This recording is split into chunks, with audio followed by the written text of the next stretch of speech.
Hello Gemini, welcome back to my channel, The Vibes Inside.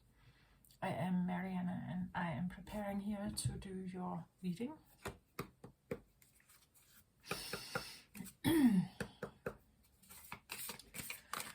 So Gemini, we'll see what comes up for you.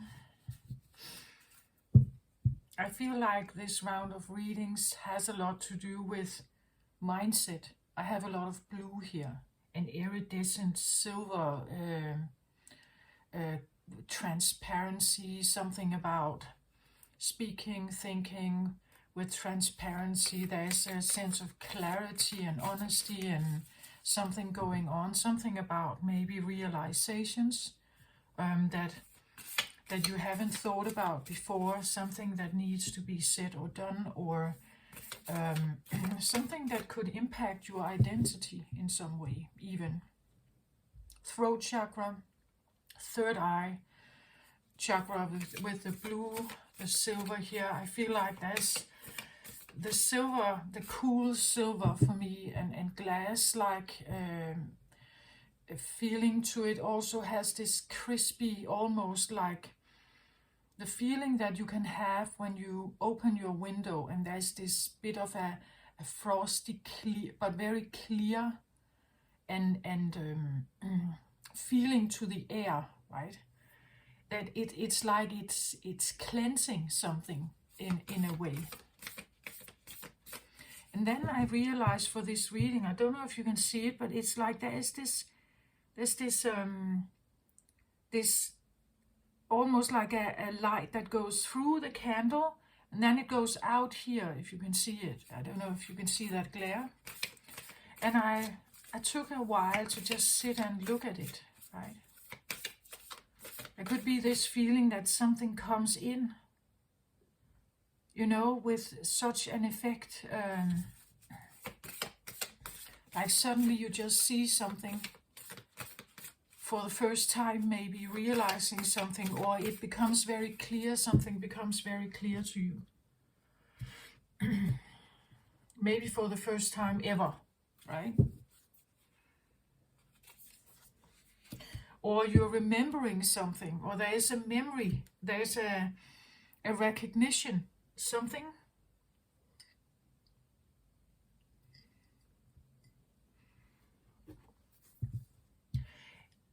And maybe with a sense of a clear-cut throat kind of message, in the sense that it's not up for debate, right? There is such clarity about it, like an epiphany that you have no doubt whatsoever, right?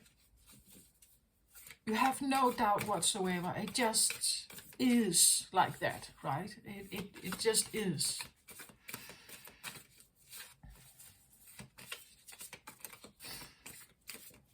So let's see here. We have a big conjunction going on right now between Jupiter and Uranus, right? And that could also be why I have this, because Uranus is about awakening. It's about seeing things from a new perspective. It can be about sudden change, sudden new beliefs, sudden new understandings. And combined with Jupiter, which is about expansion, it's about growth, it's about development maybe. It's about, we could even say, abundance. A more happier life, a more fulfilled life, a more rejoiced life, right? Again, I have this feeling of something coming in here with like almost like a lightning, right? Like this, with such clear lightning. A lightning strikes, but not in necessarily a bad way. I feel like it's more like a knowingness in some way.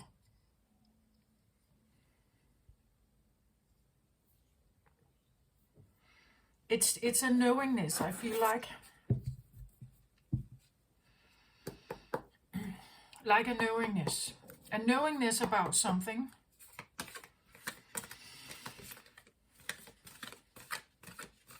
Jupiter can be also what we sometimes regard as father energy. It's a very big planet, right? It represents everything we want from the father. We want the father to be supernaturally strong and endurant, right? We want him to be massive in the way that nothing can break him, nothing can ever stand between him and you, right? That he is solid and strong, and you know, that's what we like about the father idea, that it's unbreakable, that it's always a resource, right? It's always a resource in some way.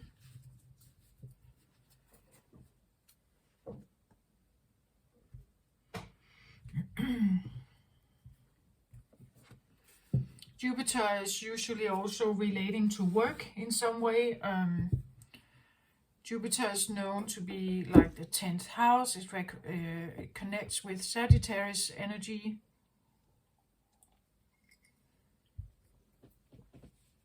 Sagittarius is your opposite sign, Gemini. Maybe there's something you're realizing about.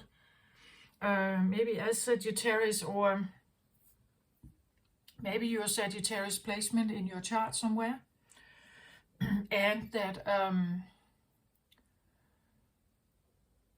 there could be a truth or something that you are suddenly connecting with in some way. Maybe something you haven't thought about before.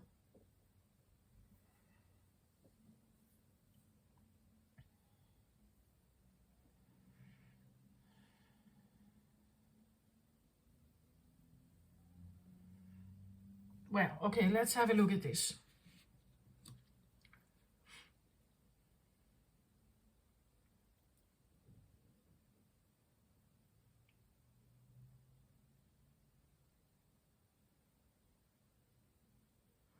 Okay, so I get the cosmic egg here as a center card here, and this is actually a very beautiful card.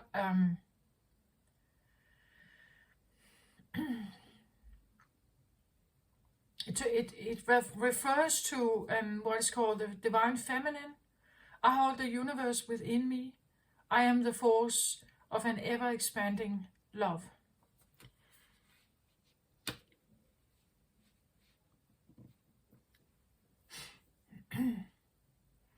Well, in the New Age community, there's this saying that there is this shift between the third dimensional energy and the fifth dimensional energy, a new energy coming in, a more loving kind of energy that is trying to grow itself here on Earth, you could say, a bigger awareness about love and peace and harmony and balance and things like that.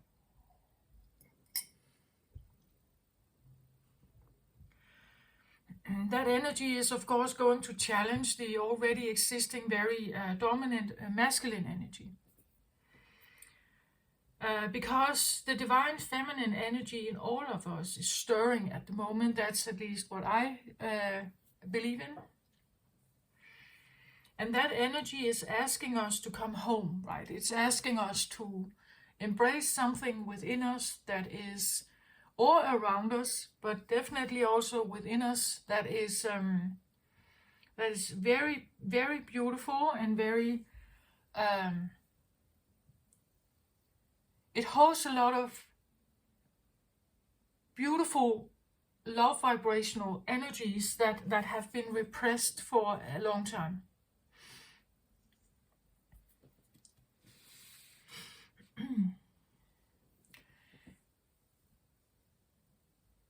Well, I feel like I want to go a bit back in time. I want to just reference to how important this energy actually is, like to really understand what this can do, right?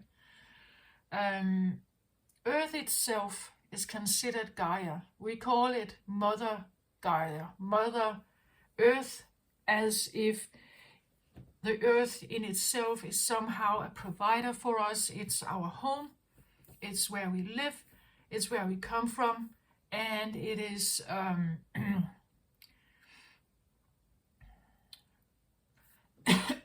well, sometimes also we know that about the things that we are very used to, right? The things we get very used to, we may often take for granted.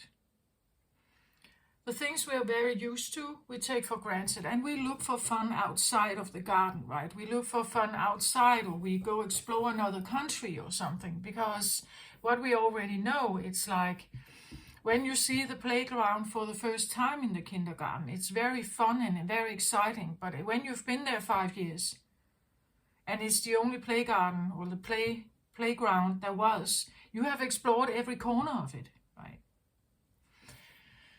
And then eventually it's like you're ready for something new, right? And then you come to school, there's another area you can play, right?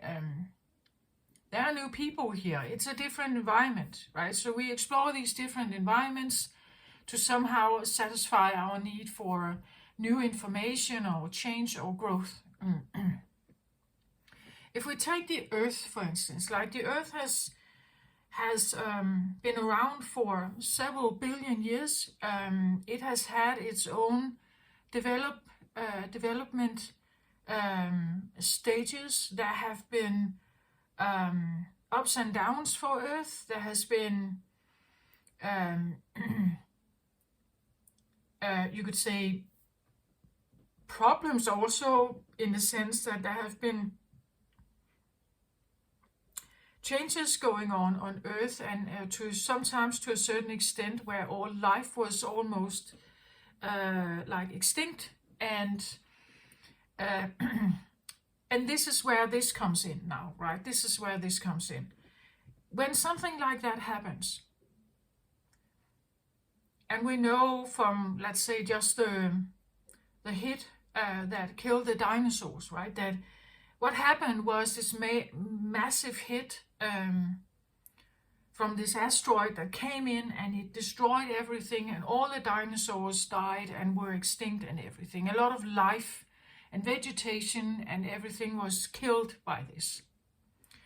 It created like massive burns. It created a lot of dust swirling in the air, and it stayed like this dust carpet around the Earth for millions of years. At least that is what physicists say.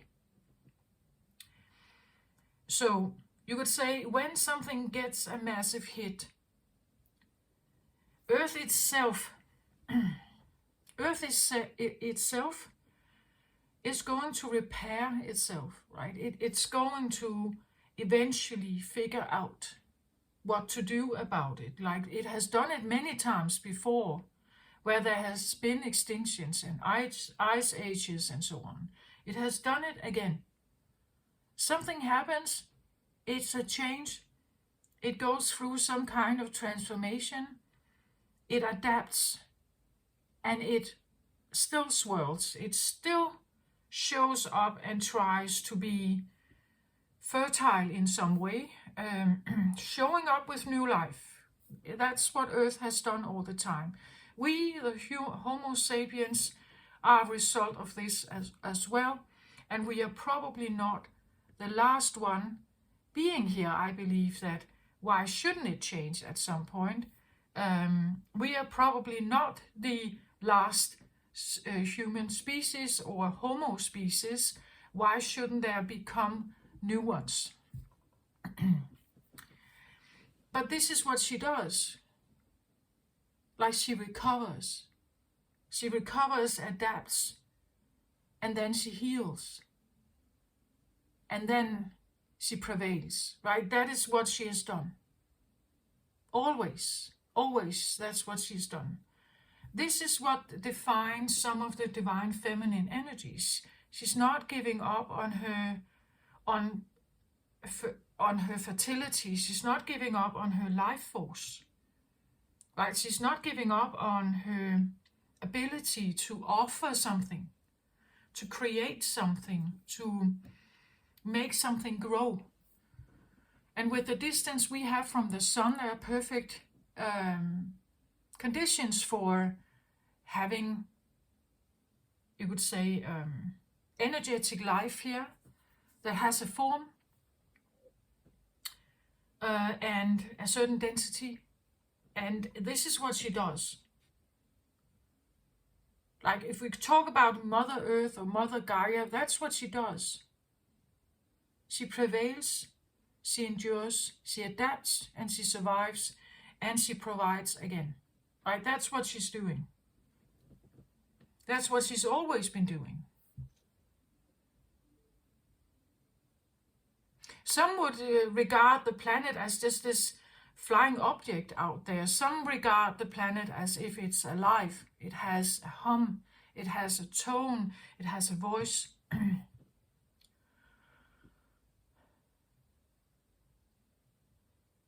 And then there are us, like we are this species, like a lot of other species here on Earth. We are this singular species that believes that we are in somehow control of this Earth.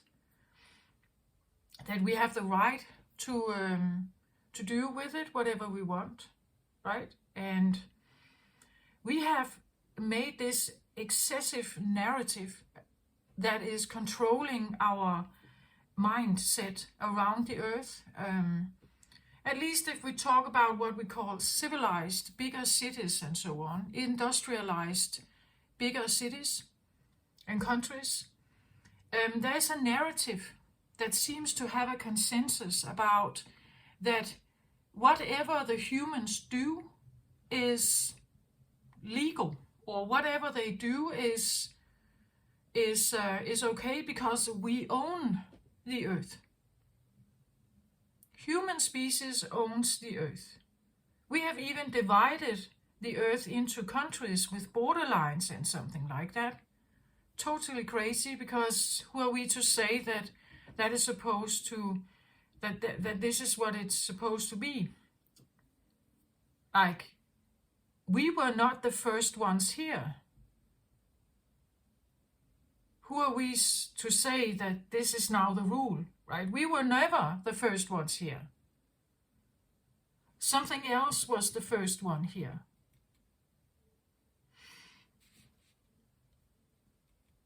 And, well,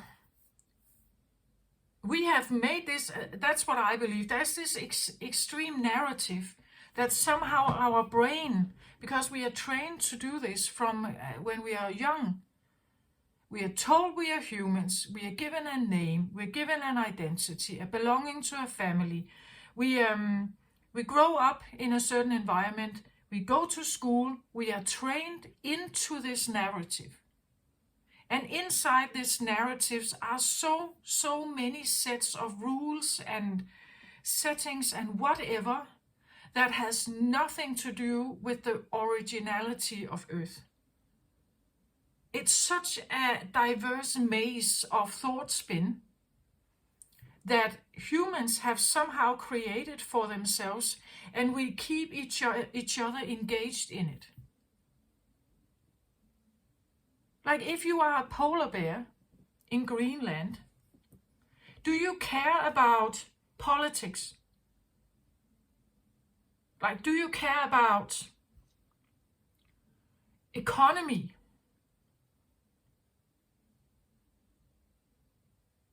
No. The polar bear concerns itself about the weather and whether there's a fish to catch. It's simple, right? We have made life extremely difficult for ourselves.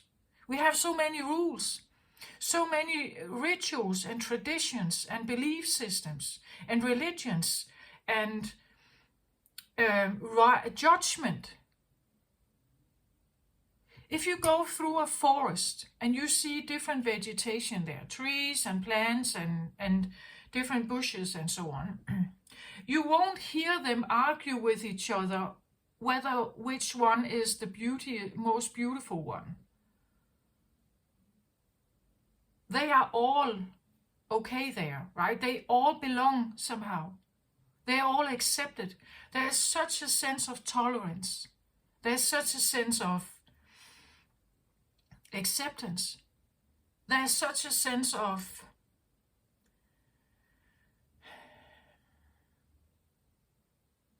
peace among these different vegetational plants. But we, the humans, we have somehow created this almost a parallel kind of universe where we are leaving our roots behind. As this is what I talked about in the beginning. We know all about Earth. Now we focus on cosmos, right? We focus on God out there. We focus on star seeds and we focus on all kinds of stuff. I'm not saying it's necessarily a bad thing. I'm just saying we're forgetting the roots. We were not the first one here. We are part of a bigger system. We are not a species separate from. We have made ourselves separate from. Because a part of the consensus of the Homo sapiens is that we are not animals. We are more, we are something supreme. We are supreme being. We are not an animal, we are civilized. But we are actually not civilized, because if you look around the world, there's so much violence going on, so much exploitation. We have high ideals and virtues, but we also have shadow sides. We are not that perfect. We are just as much animals as we are something else.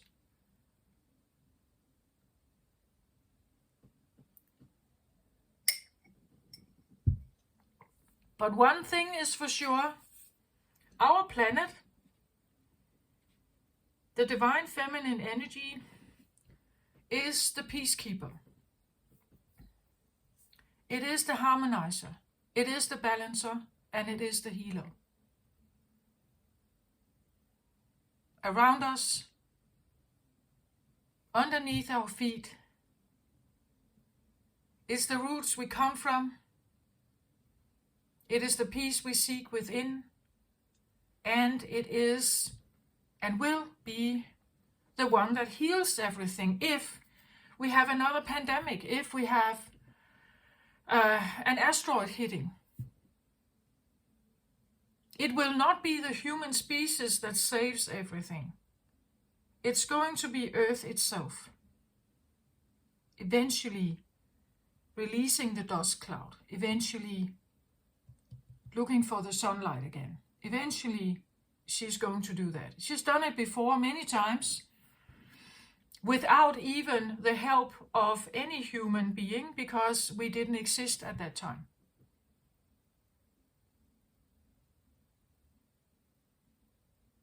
A divine feminine energy can do on her own. But of course, it depends on what she is surrounded with, right? If she is surrounded by toxicity, it probably will be a little more difficult to sustain her golden core, right?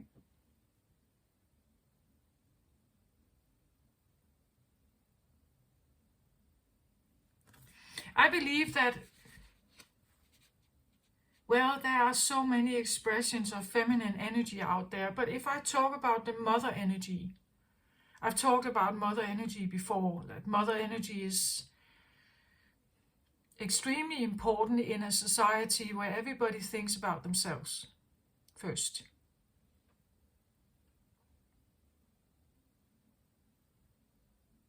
I get it. I believe that there are people who are saying, well, but there are altruistic people out there. Yeah, there are. But still underneath every effort they make, even though they say that it's not for themselves, it's to help and benefit someone else, something within them finds this rewarding, otherwise they wouldn't do it.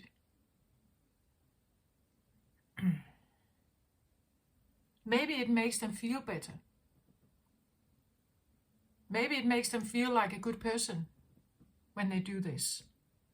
So selfless. Of course, there will be some Virgin Marys out there, you know. But But underneath it all, many of us, we go by the things that somehow please us, that somehow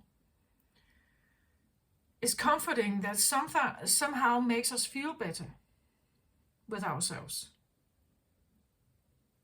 That makes us feel more successful, or makes us feel more kind, or makes us feel more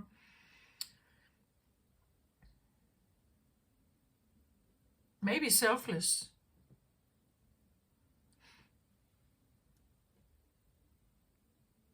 Our mind controls a lot of what we're doing, what we're thinking, what we're believing. This is like a core seed within all of us.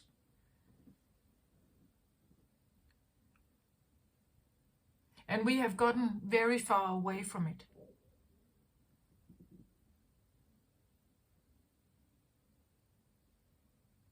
Like this one is all about balance and peace, harmony, quiet. Feminine energy is more passive.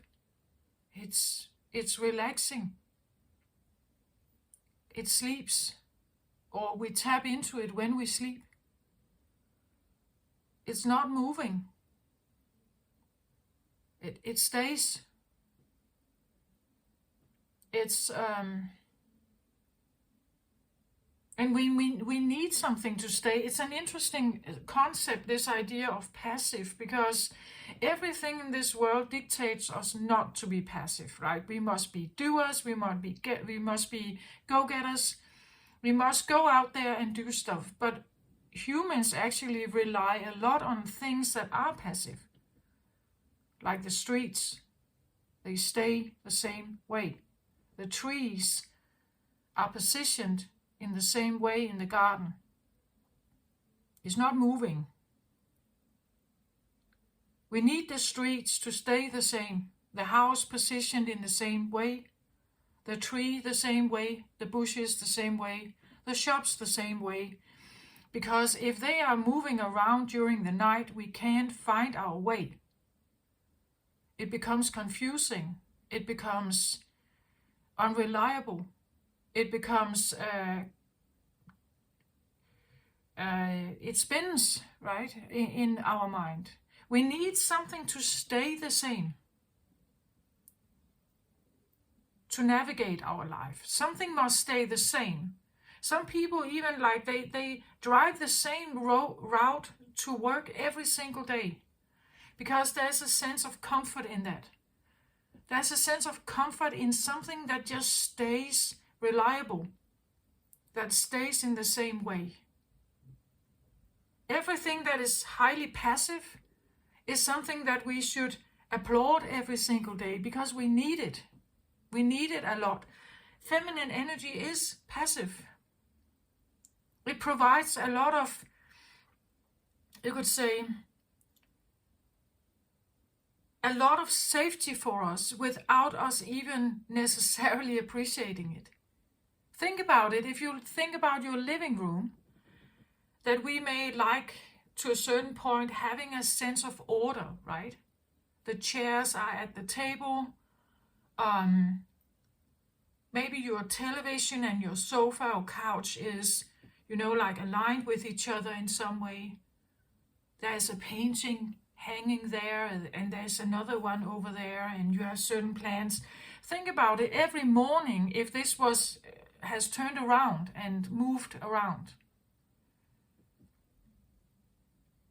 We need things to be stable. Like the refrigerator is not moving, it stays. It's important that things stay put for our brain to navigate the life we have.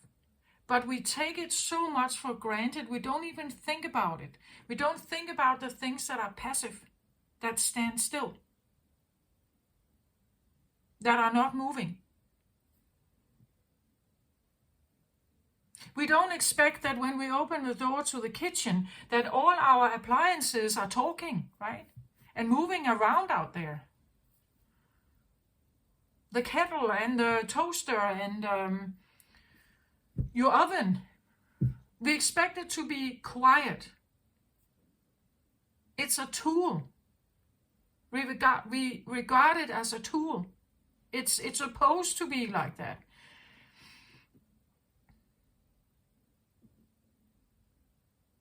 It makes up our entire base. Our base is like that. It is quiet. The home, like the walls, stay the same. The windows are the same way. The doors in the house are the same way. It stays the same. We need this very stable, unmoving kind of place. We need that to feel safe. Think about that for a moment. We need something that stays the same, that is quiet, that is not running around screaming and yelling and making noise. We need it to be quiet and stable and in the same place, because it gives us a sense of safety, recognition.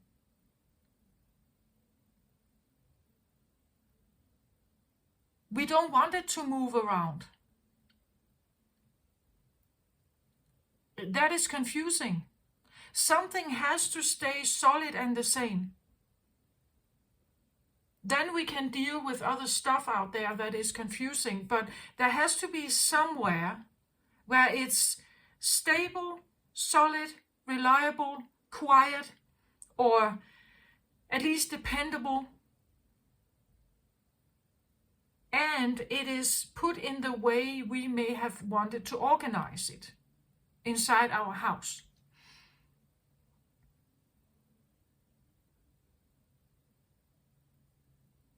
Your car. We like the car. We can move in the car. It's very nice. But when we go towards the car, it's still. The car follows your instructions. It does what you're saying to it, or how you are controlling it. So in itself, the car has no power to move anywhere. You activate it with the key, and then you can control it to where you want to go. But think about it, if this car was this Herbie car that suddenly had its own will, and suddenly wanted to turn the other way, and started talking, and I don't know, things like that.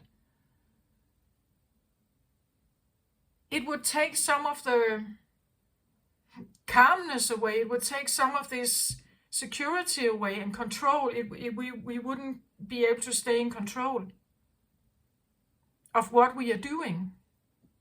What if all cars did that? What if all tools were alive in that way? Like a cartoon movie, like the Toy Story or something, right? We need something to stay the same, stay passive. Otherwise, our brain cannot comprehend, we cannot comprehend so much change. Something must be the same, but we take it utterly for granted. We don't think about it. This is actually something we could be grateful for every single day, because if this was not the same, I would be insane, right? I would go insane.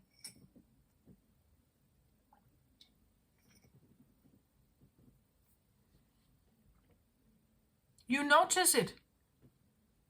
If you come home and you go into your house and you feel like there is a smell there that is not normally what you would expect in your home, your senses are already alert. If there is a window open, immediately you get alert. Why is that? I didn't open that window, right? Why is there so cold in here? Oh, the window is open, but I didn't open that window. Who opened the window? Has someone been here? We need our space to be intact. It's ours. We want it to be this bubble of peace and whatever you have in your home. It has to be intact, right? Because it represents this for us. Like, it represents this place, what the divine feminine is for us. It's like this womb place, right? The home is like this womb place where things must be in a certain way and they stay intact. They're not supposed to change. Some people don't feel that violated if there has been a break-in, but some people do. Like, they feel it's such an invasion of their privacy. If there has someone been inside and going through their things and it's spread all over the place and things have been stolen. Like, they feel like it's such an invasion because this place has been violated, right? It's we need this thing. Some need it more than others, but you know, it's a thing for us. We all long for this some way. We need it. We need this stability, and it all comes with this sense of motherhood, mother. This protective bubble in some way, where we can recover, or that where we can somehow feel safe in a world that is filled with so much narrative, first of all, I feel like. And that narrative is actually disruptive of our peace. Like, if we have to put up with it all, if we have to go along with it all, there's so much directive to follow. Diets and fashion and makeup and requirements of work, requirements of friends, and requirements of fitness and of religion, of all kinds of responsibilities we have intertwined with each other, all the things we have to learn to be good enough, all the things we have to become. But it all takes us very much away from the roots that are actually important, the things that are the basics, the simple things that are the basics for our primal feeling of well-being. Is this one, right? This one. And it's so underestimated, like divine feminine mother roles. There is no such job that is so not valued. Like, what a mother puts in to bring up her child is so undervalued. It's taken highly for granted. It's not something everybody can do. Not all mothers are actually mothers. And some fathers are more mothers than they are fathers, because they have more of this in them. Especially, let's say you are a water sign, or you are feminine in some way. That you are Taurus, you are Libra, you are Cancer, you are Pisces, you know. Motherhood is not necessarily only for the mothers, but it's for those who embody this energy here. For those who embody this energy of embrace and healing, right? Something that can protect us from the outside trouble, you would say.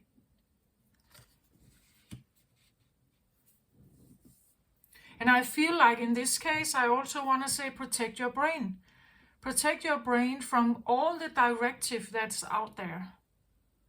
Like, it's such a giant narrative with such a sense of consensus around the world of what is what is the good life and what is to be prioritized, and the way we see ourselves as a species. We see ourselves as supreme beings here on earth. We own the earth and we can do with it whatever we want. But we were actually not the first ones here. And it's kind of like we have forgotten this, right? We have forgotten that we come from somewhere, but that playground easily can become boring. And then we start doing something else to, you know, have fun. And then we can take the things for granted that we are given when we were children, for instance. If you had a very giving mother, a very selfless mother, or a very embracing mother, you can take her for granted and forget about her. When you move out, you go and have maybe your wild young life, and then it's only when you get in trouble, right? When you get in trouble, you may remember this one, or what or who this is for you here, where you can have this feeling. Where can you have this feeling? That you are surrounded by something that actually cares, that actually wants your harmony and balance. It's interested in your well-being. Because there's a lot out there that is going to dictate you with this everlasting voice narrative here to keep going, right? That you have to keep up with something. It's a marathon to keep up with all of that stuff. Eventually, maybe you want to just crawl back here and you want to say, no, I want to crawl back in and just be I want to be out of this, away from all of this narrative that keeps asking me to do stuff and be something. And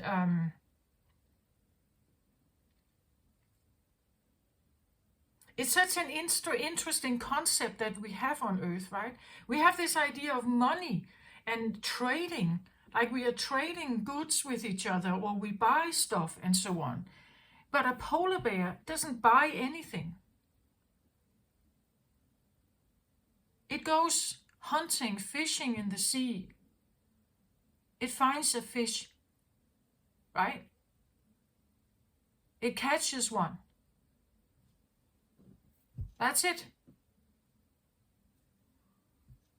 There's no money. There's no job. Like the polar bear father is not going to a job somewhere to come home with the money. Like this entire concept is such a human thing. It has nothing to do with nature and how nature works. A bird is not going to the shop buying bird seeds. No, it finds it in nature.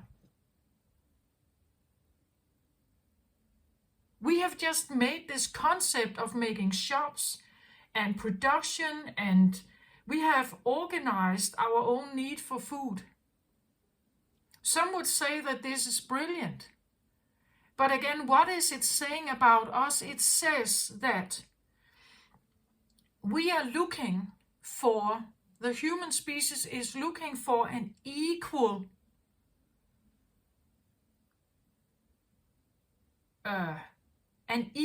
life, or we don't want the ups and downs of food and scarcity. No, we want this equal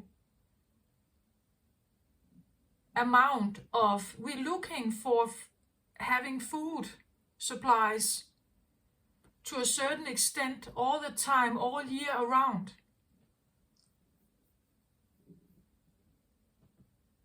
Which many animals cannot do. Like they must gather food like squirrels, or they live with the conditions that are there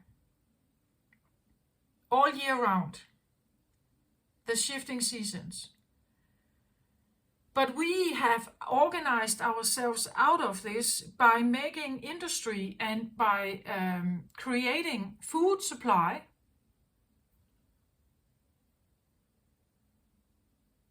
So we have taken animals, deliberately breeding them, to slaughter them, to eat them, to have new ones.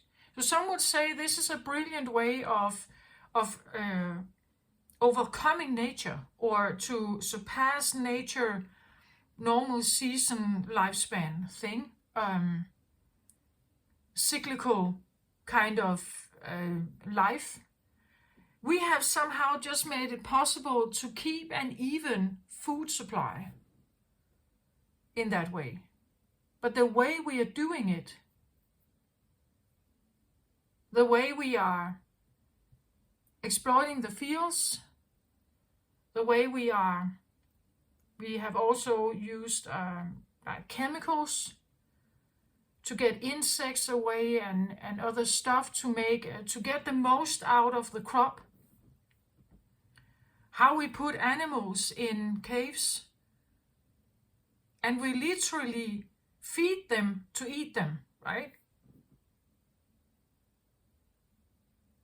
They don't live in a natural habitat. We don't live in a natural habitat.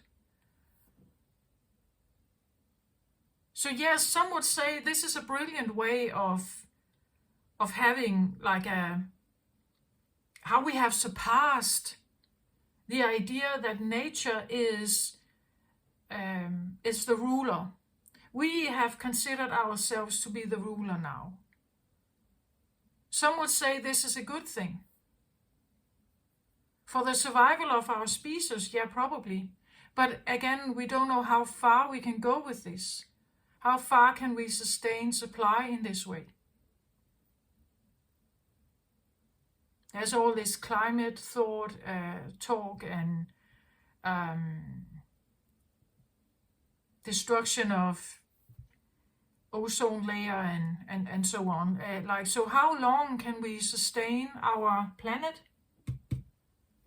to actually be the womb that we want it to be?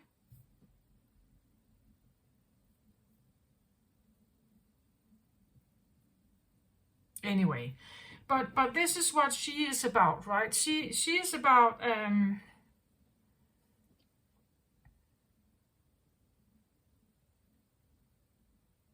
she's about fertility, well-being, the good life, harmony, balance, peace, tolerance. She's about all of this.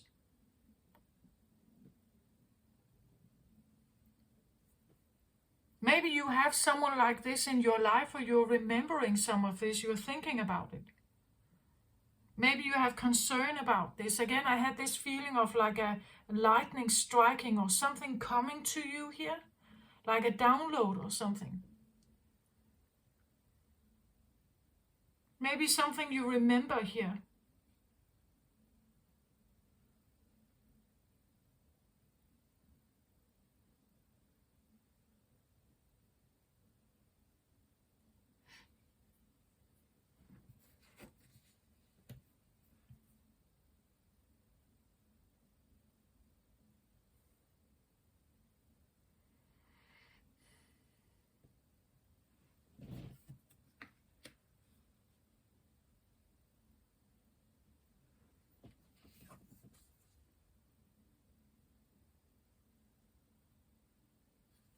So this is the Two of Pentacles. It is in the root position, as in your, you would say, ancestry, your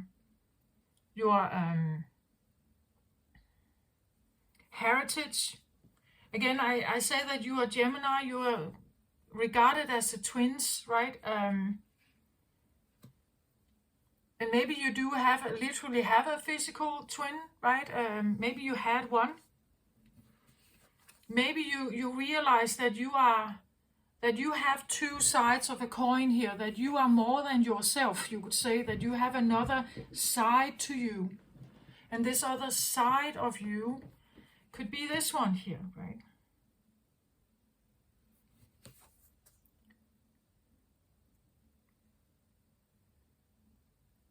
Two of Pentacles can talk about having too much on your plate, like you're working 2 jobs, or you have 2 different agendas, or you have, let's say you have 2 homes to care for, or like working too much. So there could be a feeling that like you have too much on your plate, that you have been doing 2 people's jobs.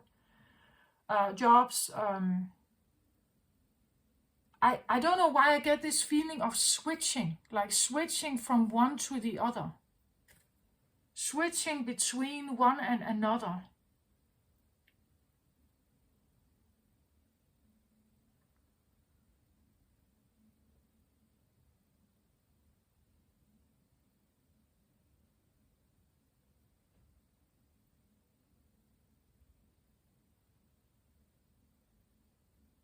rainbow. Like rainbow is regarded to be this omen, right? This omen of, I don't know, beauty or treasure, or maybe there is some kind of contact here. Again, you're holding this in two sides, like a scale, like trying to balance something, balancing two homes, balancing two interests. Again, I get the feeling of doing two people's job.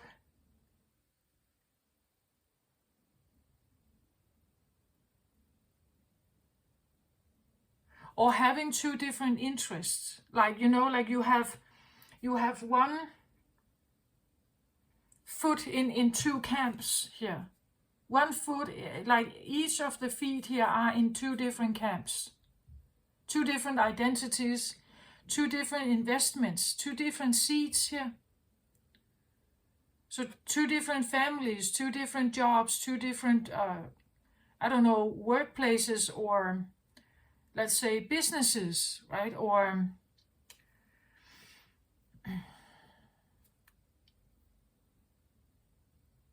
and the feeling of being, yeah, I get overwhelmed, a bit overwhelmed by this, overwhelmed by,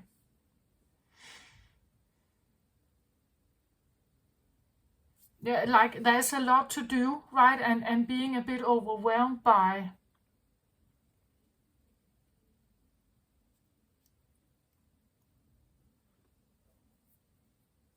well, of course, this could be a pregnancy, right? And pregnancy. And pregnancy, it can be a child, of course, but it can also be a project that you're trying to maybe build or create or something here. Something you are invested in something that goes through some kind of process of transformation here. Like every time a woman is bearing a child, it is a transformation. She is literally in her life creating a new life. That's why I say the feminine is always going to be the healer. Like it's the only one that can create life like that.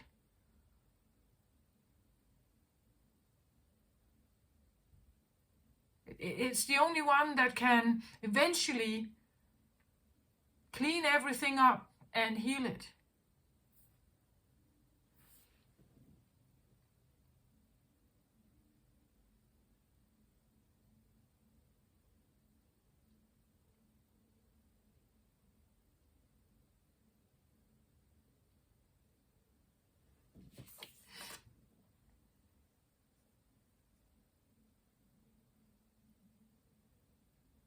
And again, it's like there's this, if I just take this, like there's this light coming in, and then it's like a bit like how I see here, there's this light, and then it shines from here also, right?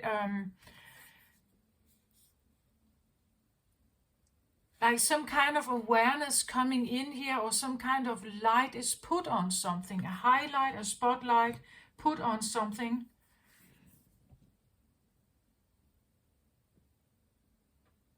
And I just have this feeling that it has been neglected, right? It's an energy that has been neglected.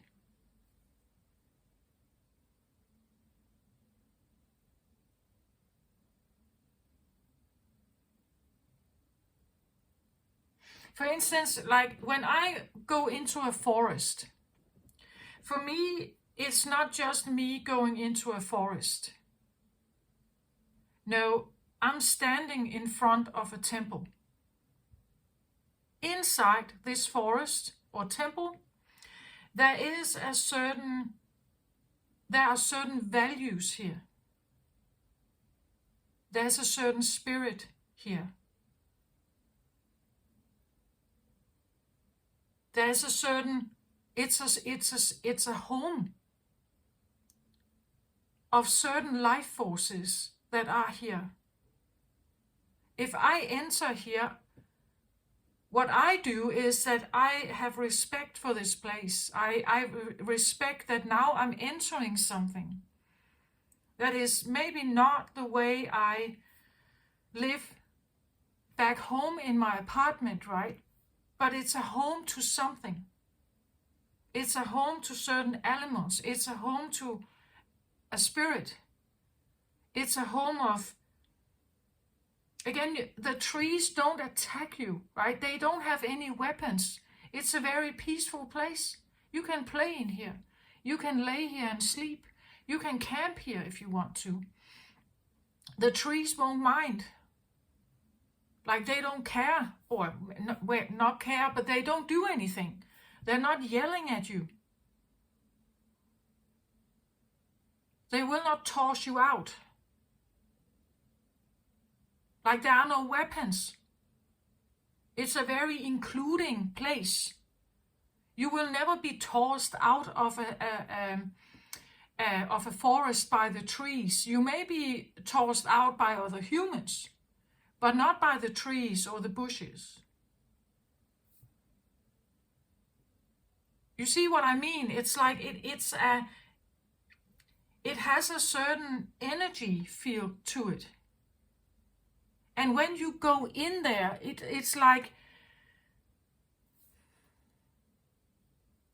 I just want to respect it, right? I want to respect that this is a place that is not going to ask anything of me. It's not going to correct me, judge me, anything like that. It's quiet. And the trees stay. They stay where they are, so I can walk through the forest, follow a little path if I want to. And because they're not moving, I can follow the same path back again if I want to. I won't be lost in there.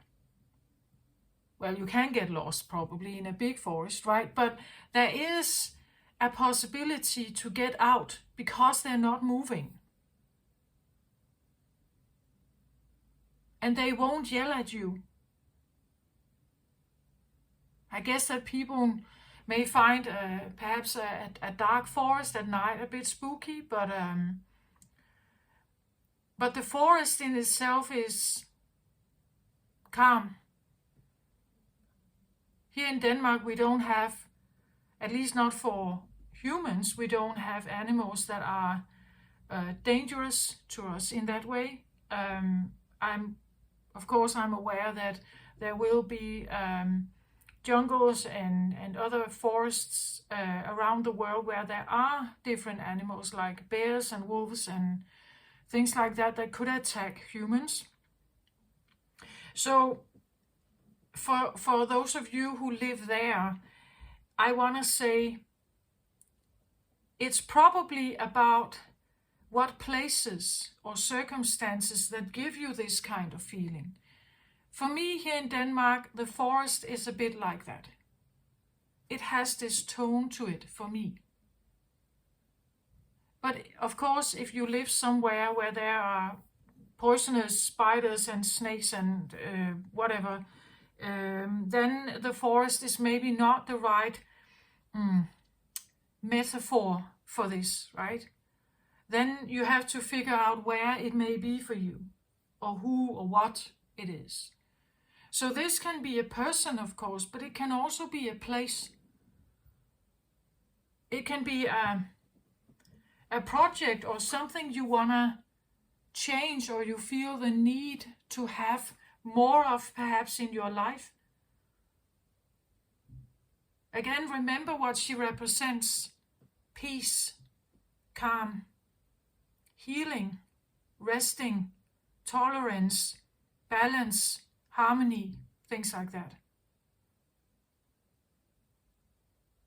And I think that this is something we all need to somehow be able to navigate a more, you could say, diverse life. We need some base or some place that is, this is where we can go, where we really need to de-stress, right?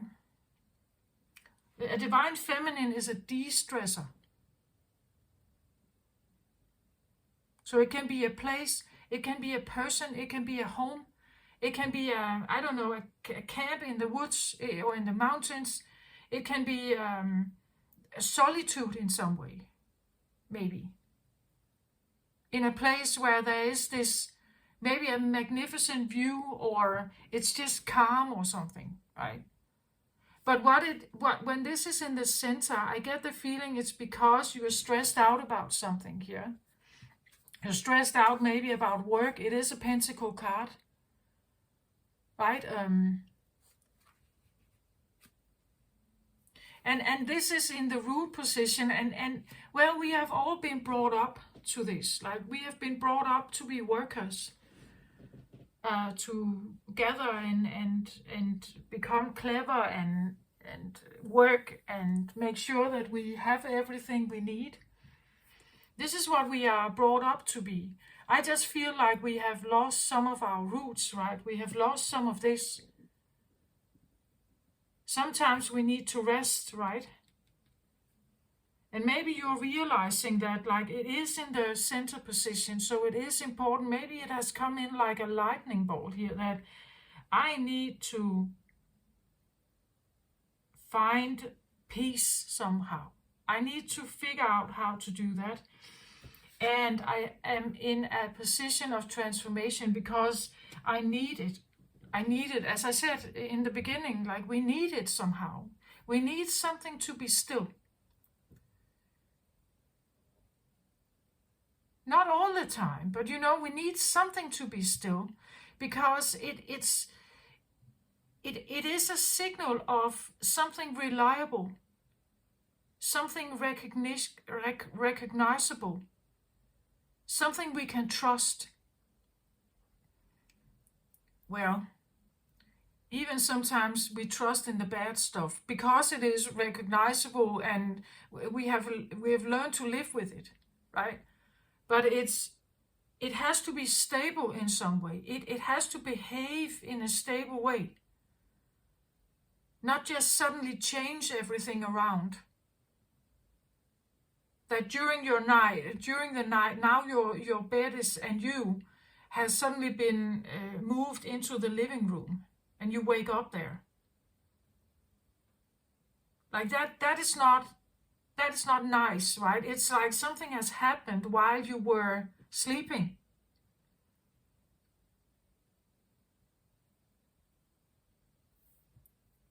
We don't want that. We need something that is reliable in that way. We want to be able to go to the kitchen and open the cupboard, and if you're looking for sugar, you know it's in there. That it hasn't just overnight changed places with the oatmeal or something, or the cups or plates or something. We need it to stay put. It becomes a system for us in some way. We need certain systems that just stay put, that are the same. But I don't think many people think about this, actually. Like we are so concerned about the stuff that we must do, like the active stuff, the masculine thing. This is what our mind is occupied with. All the stuff we have to do. So we take all the things that stay, that just are still. We take that for granted totally. And we expect it to stay there, that it's not suddenly flying around here, you know. But we expect it to stay here.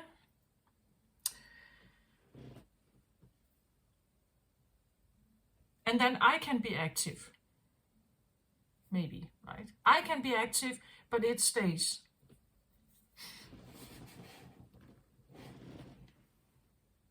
So with that referral, I could say that this could even be like a stay-at-home mom, you know?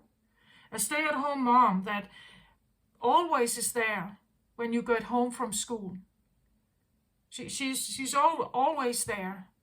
She's already always ready to greet you with a smile and hear how your day was. She always comes in with, like a bit of food after school, or a bit of fruit, or snacks or something. she's kind and giving, right? She wants you to feel good. She wants you to feel balanced and nurtured and everything. You know, that could be what this is all about, right?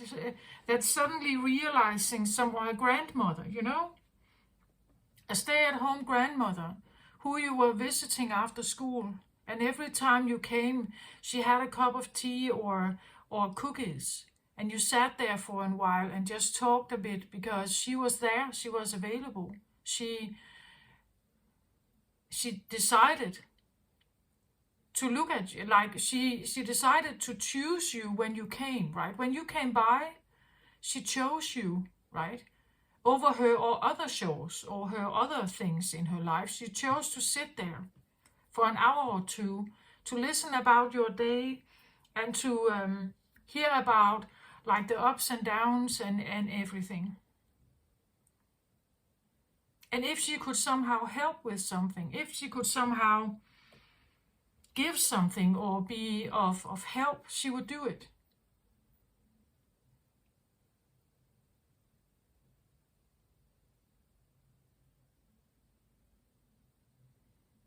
Maybe this could, of course, talk about that that the divine feminine energy here is a mother energy, and it has been working too much. Like it has had too much of on its plate. It has done too man's job, and that has to change, right? That they have to take care of themselves here.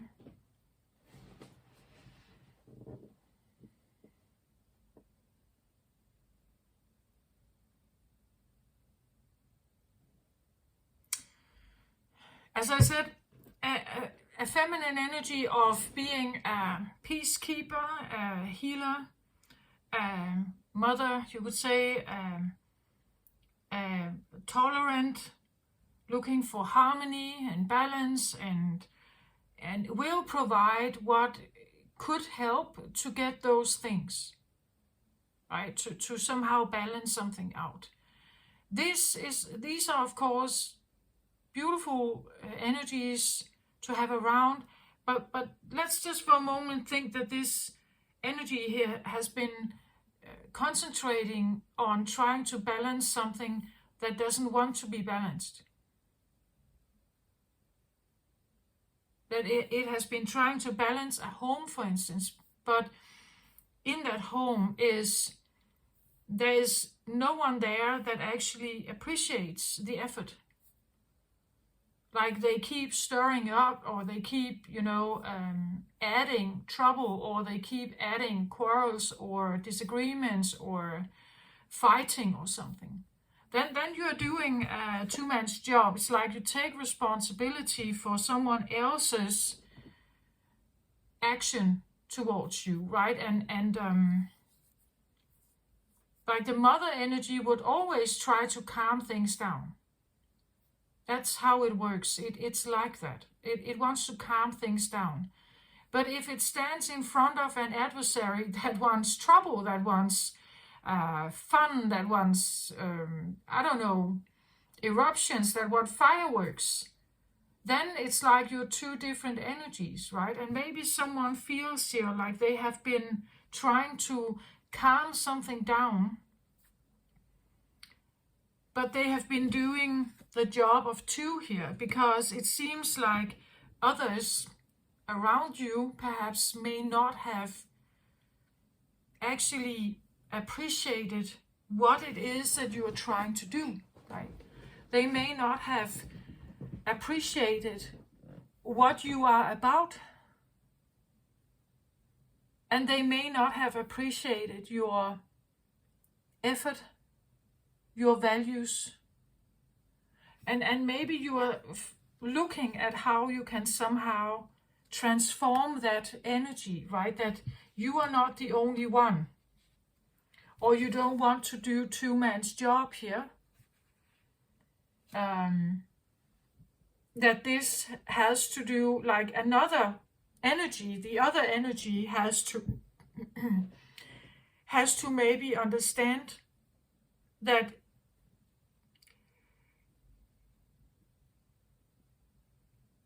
that you can't be taken for granted, right? That what you have to offer here is something very special, and everybody, all people need this to a certain point.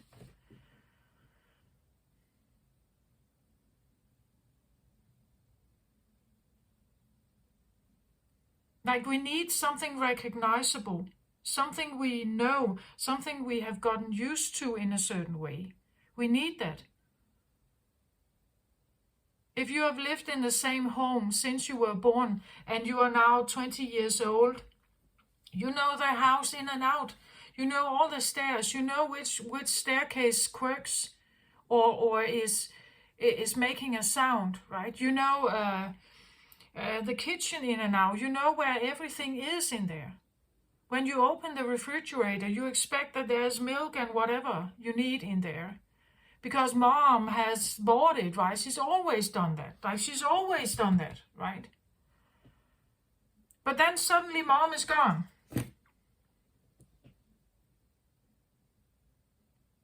And now it's like, it's not the same, right? Nobody's there to greet you when you get home. There's nothing in the fridge. Everything becomes dusty and a bit, it's not taken care of. It's like something is missing, right? That's what I talk about with this energy, that it's like there could be this light bulb moment of that there's something here that is vital, something here that needs to be seen differently, regarded differently, maybe with more respect or maybe with a more sense of embrace, that it shouldn't be taken for granted. And that it has been on overwork here.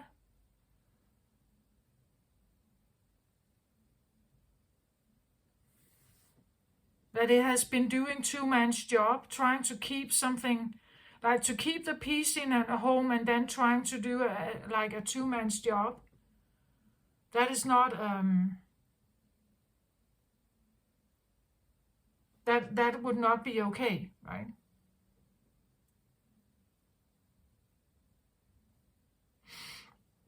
Okay, let's have another card on the Two of Pentacles here. Yeah, so I get a Six of Michael here. So this is like Six of Swords.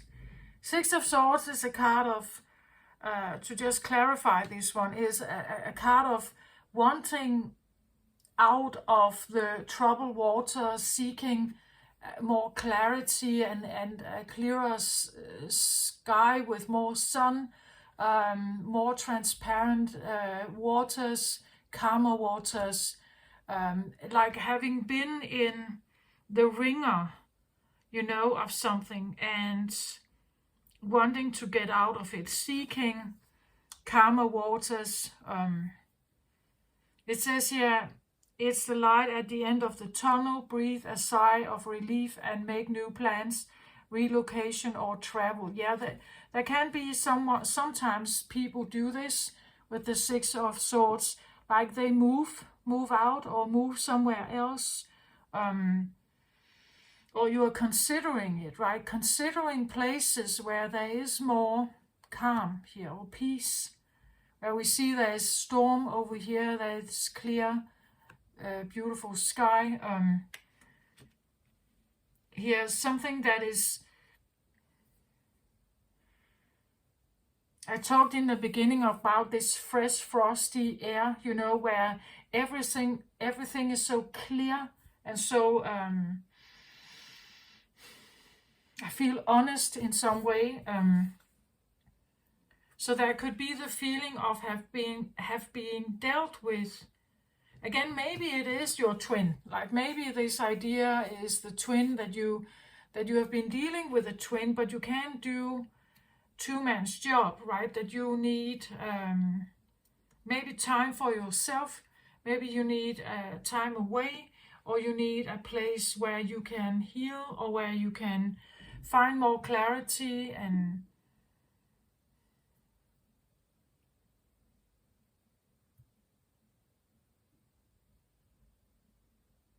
Yeah, or that again you have been working a lot and maybe it's time to rest, right? Maybe you need a place to rest, a place to call home, a place to,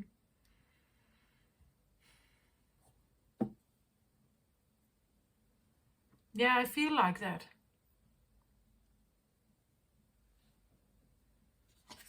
So for the cosmic egg here, I get the corn card. And the corn, again, it tells me something about fertility. It tells me something about that there's growth here. There's warmth. There's food, right? There's the corn is representative of harvest, of, you could say, something fertile, something life-giving, something that with life, you could say, something with life here. Something with life.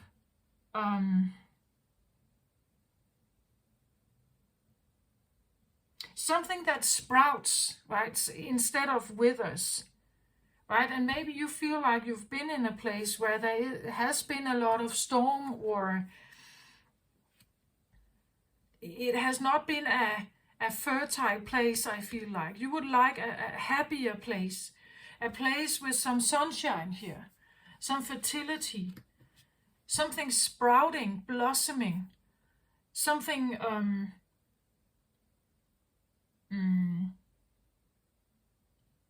something growing, something you can grow. Maybe you are very interested in, I don't know, gardening or something, right? Or like farming or something like that.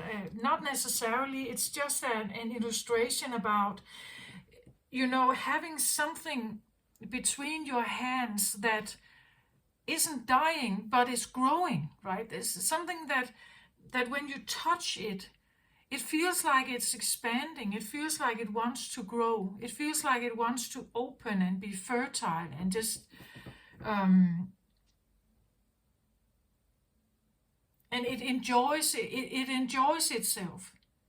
It likes this beautiful place where it can just, and this could be, you know, like you walk through the field in a summer day and you can just, it's quiet, but then you can hear the little humming bee or humming around you, or you see a bit of, let's say, a butterfly there. You can hear you can smell some of the plants or the earth, or you can hear a bit of birds here around you, but otherwise it's just you and nature, right? It's just you and nature. It's just you or your natural, you and your own natural style. Maybe this could even suggest, you know, I lay in the grass and I'm just reading a book. I'm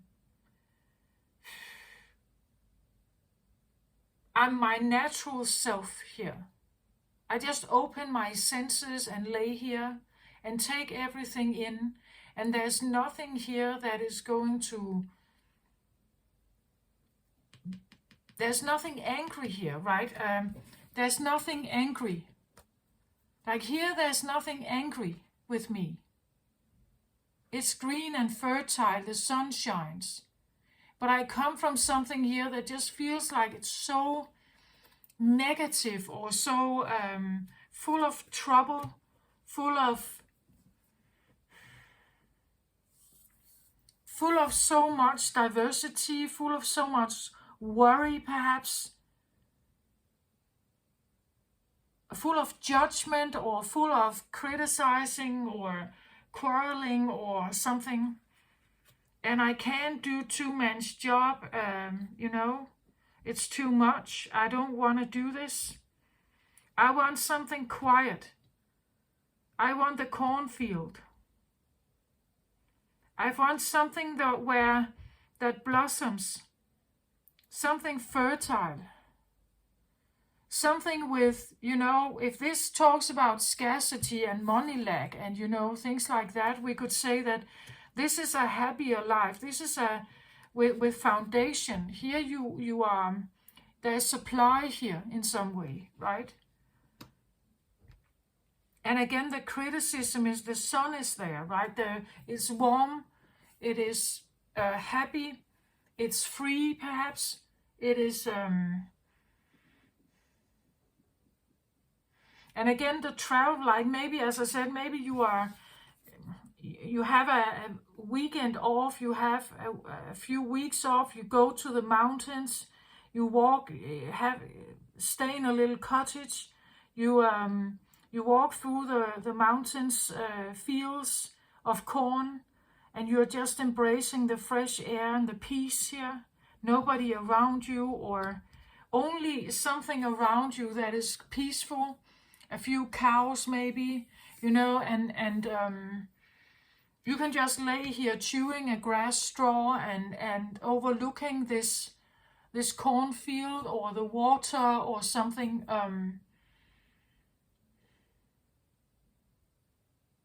Needing to nurture or get in contact with like, again, I feel like roots in us. It's like we have forgotten that we come from. Physicists say that all life here on Earth comes from one single cell. One single cell. Every life here comes from this one single cell. If that is true, it's like we have forgotten this one single cell. It's like we have forgotten that we all come from the same seed, that we come from the earth, right? It's like we have forgotten this connection to. This is very earthy. This is swords, right? This is your mind. This is how your mind may have been working. Again, all this stuff that is going on in here, this enormous narrative that we are all navigating. When you are part of that civilized life, this life here, this would be what the Indians live, or Aboriginals, or something like that. They live like this, right? They are in tune with this. They have respect for the earth. They live in accordance with it. They live with it. It is their closest ally, right? And they don't care. Again, if you ask an Aboriginal, they don't know anything about like American politics, or they don't know anything about fishing, like fishing quotes or limitations. They don't know anything about monetary exchange rates. They don't know anything about train schedules, you know, arrival schedules or things like. They don't know anything about tax systems, and all this stuff is part of this enormous narrative that I believe that is surrounding what we call the civilized world on Earth, and all the people that are in it that seems to have found some kind of common consensus with what's all in there, religion and all kinds of stuff, the history of mankind, everything you can read in a book, in a library, all novels told, all kinds of. This is about the simple things. This is a simple living, a slower, simple living. It is calming down. It's about breathing. It's about what really matters, what you really want to be part of here. It's about maybe the quiet, as I said, the things that are not changing, the cornfield that may not be changing, the sky, the sun. It could be about, you know, the woods there, the trees there. Nature doesn't change that quickly, right? It's not, well, there can be life here, insect life, and it can be quite, bossy. It can be quite buzzing around and be active, right? But you could sit here in this cornfield and just lay back and let the sun, just let yourself breathe and feel the sun on your skin and relax. And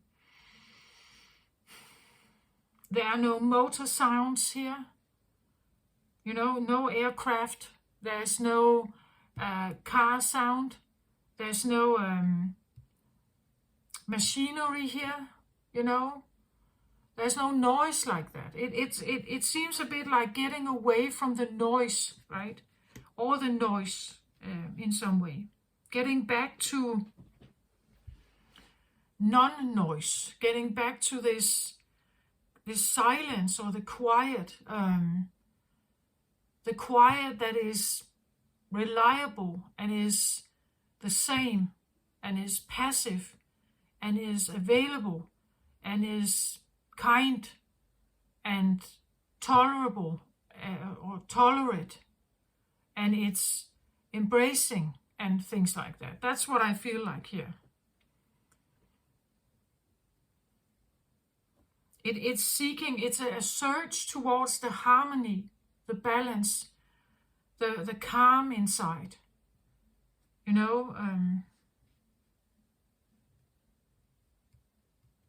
Being connected with something that is the opposite of the noisy, ever-changing industrial world or business life, or like there could be stress here, wanting away from stress, having done too much job here, being overworked,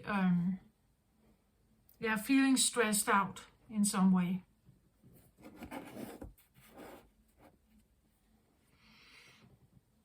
So can I have another word on the transformation, or another card here, another word, transformation. Another card on the transformation here.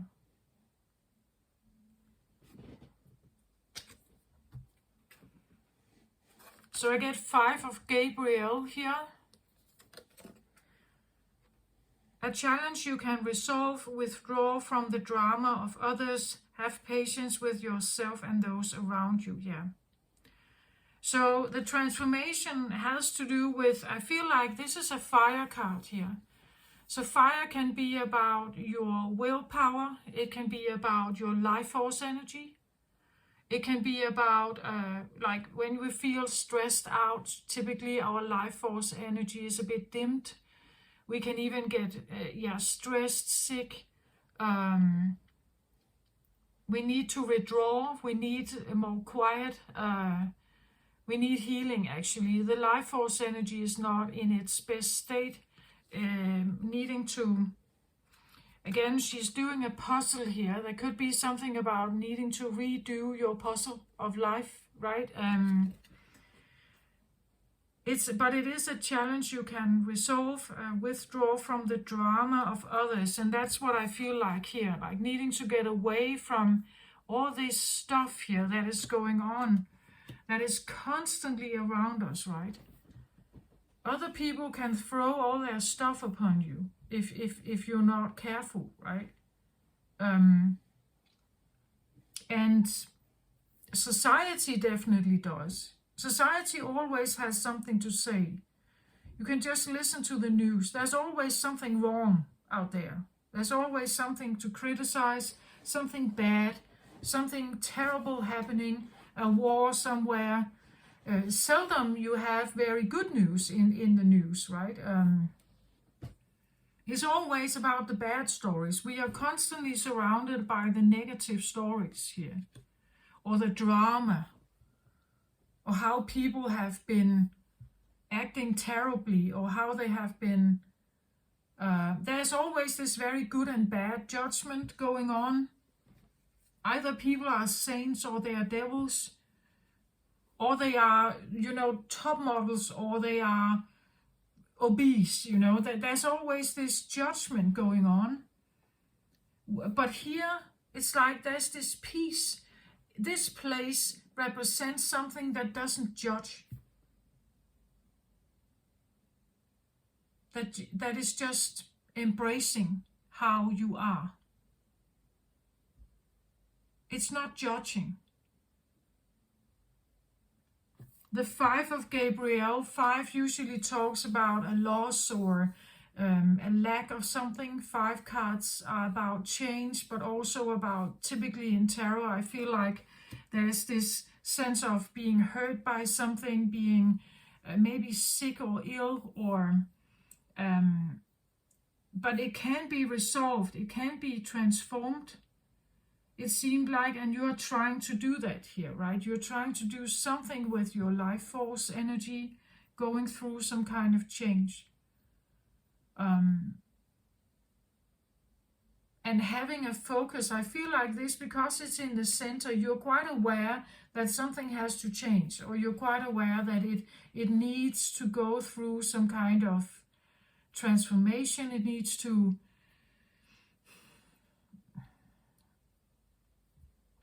if you feel like you identify as the divine feminine, as a divine feminine, maybe you feel like you have to protect your energy. You have to maybe grow it even. Like it's like you have to, maybe protect it, but also grow it, so that you have more of it. Like that's what you need here, right? That there has been too much of this blah, blah, blah, blah, blah, blah going on, right? There's too much noise. There's been too much noise in your life. Too many people with too many opinions. Too many things to, like, a path to follow. Too much advice, or too many things to uphold.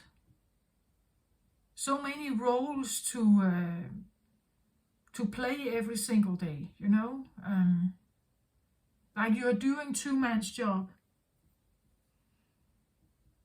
Feeling you have maybe more masks to wear every day, and you don't want to wear them. You want to get away from all the noise here. You want more clarity and peace, more sunshine, maybe more simplicity. Less rules, less regulations, less noise. I just feel like, less noise.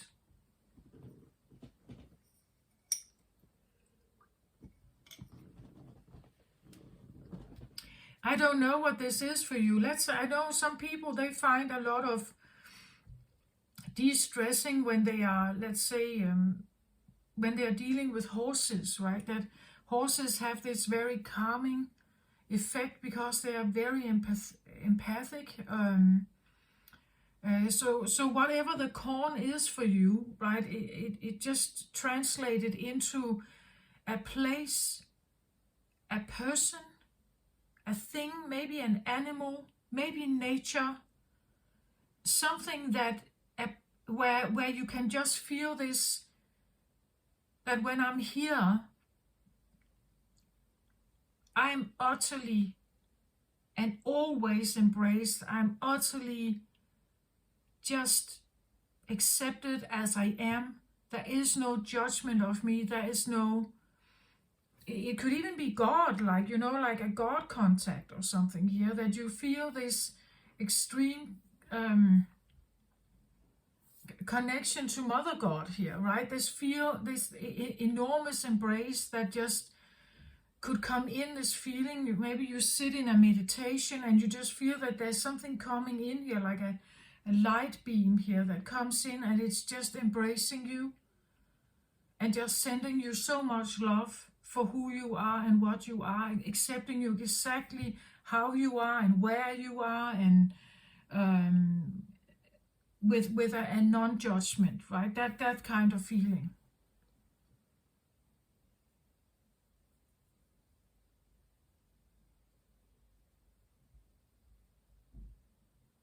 This could be a memory also of someone who has been like that for you. Like they were like this for you. And maybe you are very inspired by that today, or right now during this time. You feel maybe very inclined to do something or be a bit more like that, and that's why you're transforming something here. You, walking away maybe from something that feels like it has been too troublesome, like there's too much to do here. and I can't do it all. I don't want to, again, I have this feeling of twin, like, it's like I'm doing the work of my other twin, or it's like I have two masks here, or I'm doing two different jobs. I shift between two different jobs, I shift between two different masks, or I shift between two different families. I'm supporting more than my own family, I'm supporting more than my own spirit. It's like I'm doing like a two-man's job, and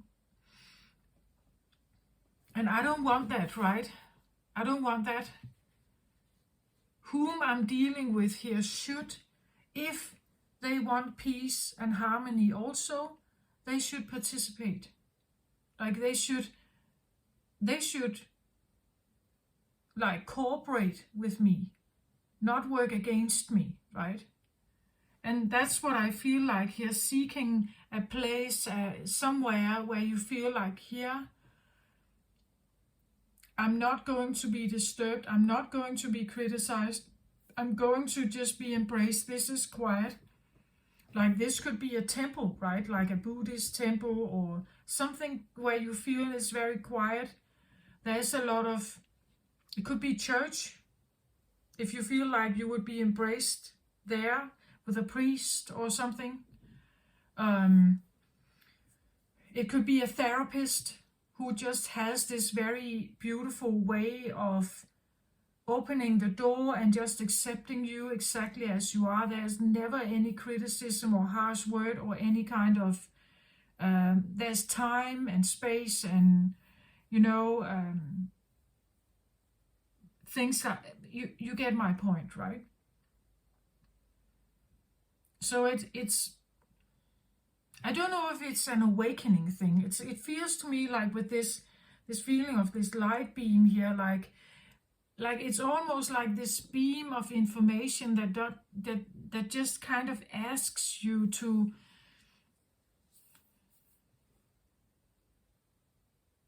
I feel like take yourself seriously enough to prioritize yourself and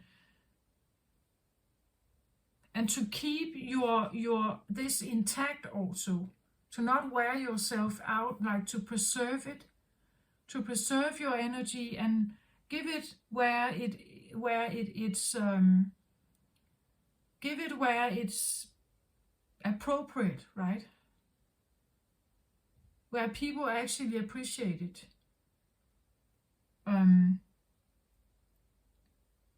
Or if you have given too much and you're worn out and you need to heal, then it would be something like preserving it or finding places or situations where you feel like, here I am exactly where my energy can heal.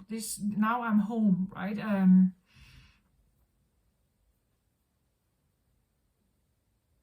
If you feel like your energy is dimmed here somehow, right? That you have overworked, you're stressed out. One of the best ways to de-stress, I believe, is to find common ground with something. So if you actually are this person, like if you are a person of tolerance, if you are a person of harmony and balance and calm and motherliness, you could say, and you enjoy that with others, that you have a harmonized home or you have a harmonized, balanced relationship, then you need someone who is interested in that as well around you. This is usually what I call the friend zone. The friend zone are people that resemble us, where the people that we get attracted to, immediately get attracted to, they're usually the opposite. So if you have been with someone you were highly attracted to in the beginning, they're probably opposite than you. And then you can't find this balance. Like you can find the balance with your friends. the friends typically like you, right? They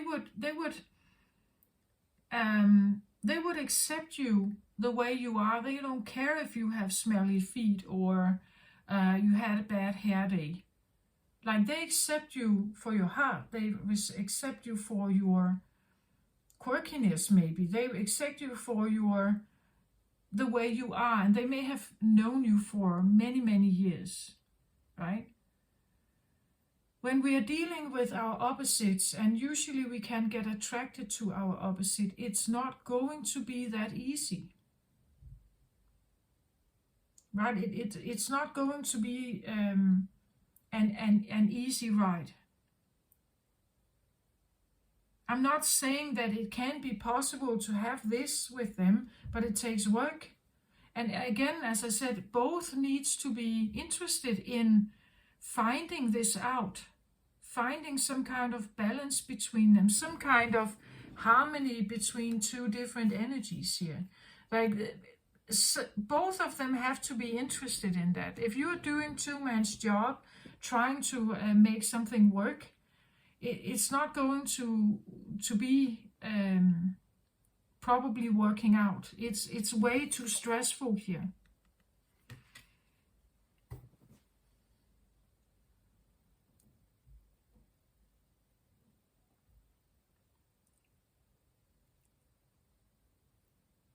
Yeah, that's what I feel like I have. Maybe I should get one more card on the cosmic egg here. It feels to me like a seed, or like a golden seed, or a raindrop with gold in it, right? Something very, very precious.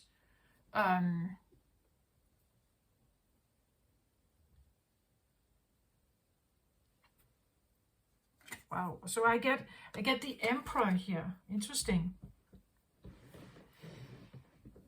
The Emperor. It says stability and efficiency, taking charge of a situation and ambitious plans.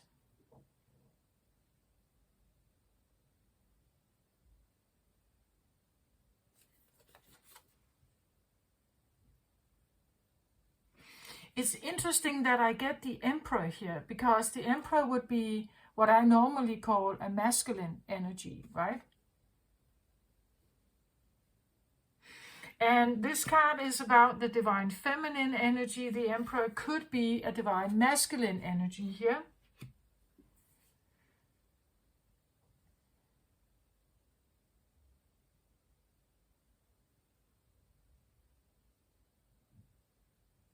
The corn could represent, stability, supply, food,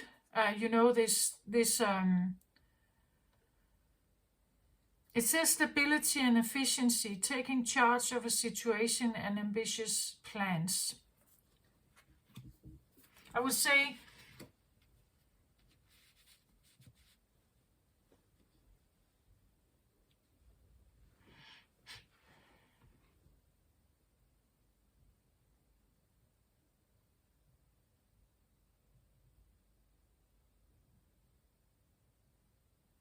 well, I feel like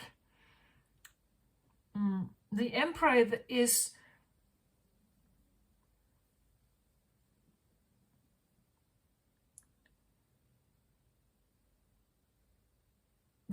a leader energy. It's someone in charge.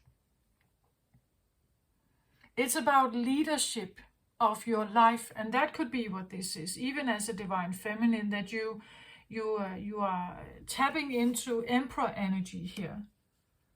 An Emperor energy. Maybe that's why I had this feeling of shifting here between two different energies, because even as a divine feminine, and you normally would be a giving, open, tolerant,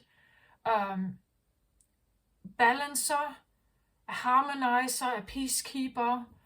Like, to a certain point you can do this, right? To a certain point you can just give this to the world. But if you are doing two-man's job, as it says here, you would probably exhaust yourself at some point. No matter how kind you are, you would exhaust yourself, especially if you stand in front of something that is quite turbulent here, that doesn't want peace, that is dramatic, that is like a storm here. Then you won't find it. For a moment, maybe this divine feminine needs to tap into the emperor role, because that is about taking leadership of your life. It is about becoming aware of where you want to go, or where you want to invest your energy, right? Where you want to put effort in.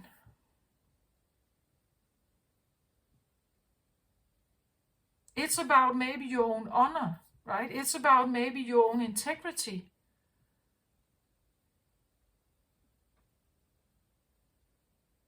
And Emperor here is an interesting energy, because yes, it definitely represents stability. But the Emperor has, like, he is a king of kings, meaning that there are kingdoms in his empire. So he is a ruler of other kings, meaning that there is a hierarchy, you could say, underneath him, that he has a responsibility for. Being an emperor means that you probably take care of your own business, but you have to take care of like an entire empire as well. All of it has to work out. There's a lot of responsibility here. If all of the empire is to flourish, if all of the empire is to blossom, if all of the empire is to be satisfied, then the emperor has a lot of responsibility, right?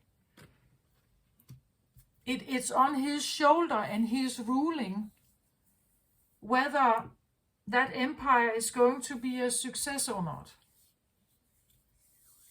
Therefore, it's also very important that a divine feminine is surrounded by a very, you could say, conscious emperor here. That the one she wants to surround herself with has to be someone like this, right? It has to be someone that can make the necessary rulings in favor of stability and efficiency, in favor of, like, they have to be able to take charge of a situation. Even though there are very ambitious plans, they should still do it, right?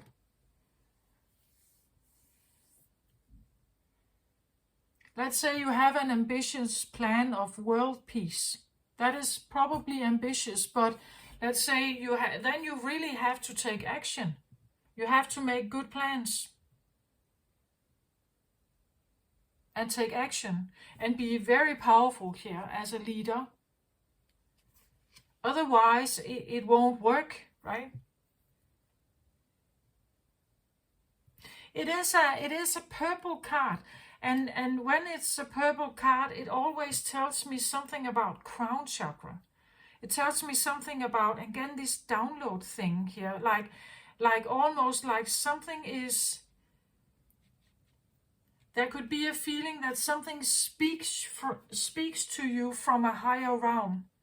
That there's something that speaks to you from a higher realm, almost like you're guided by maybe a divine masculine somewhere, right? Like you get a download here, like an advice from a helper here, right? A helper, this other, like there is communication going on through the spheres here, right? It's like you're hearing a twin, or you're hearing this other part of you that is giving you some kind of advice.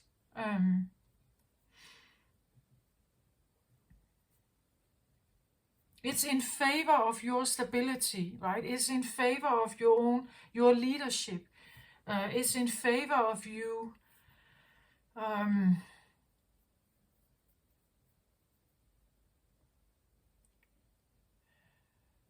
it's because it loves you, right? It's because it values you so much that it wants to save you, right? It wants to help you.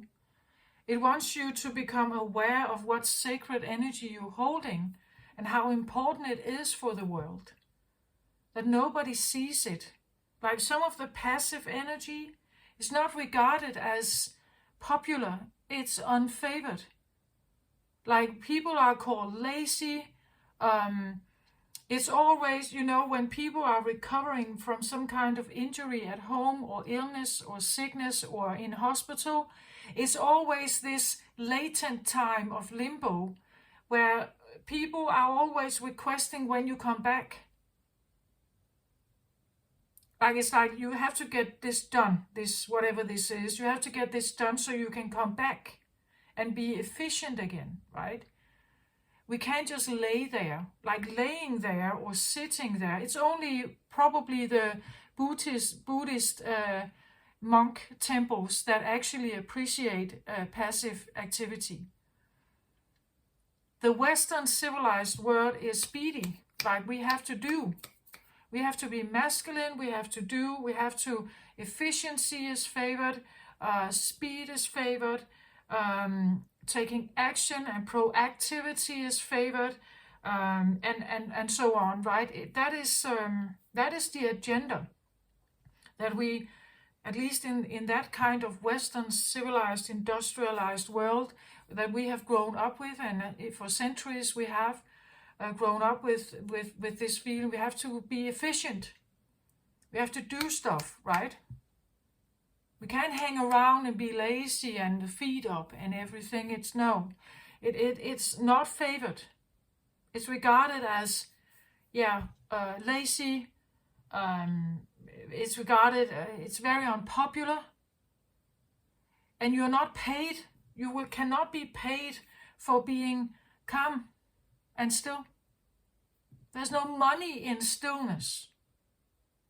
There's no money in... How can you earn money if you lay there?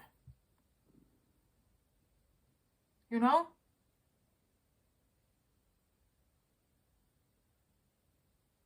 You can't really earn any money like that.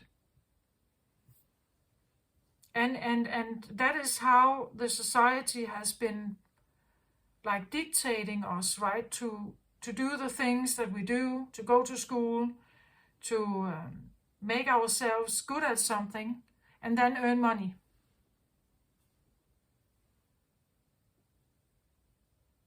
Right? There is nothing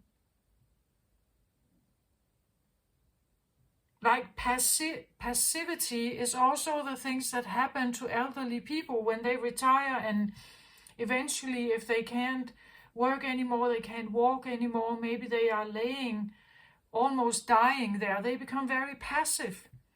And that passive state is usually, when people become passive, it's because there's something wrong with them.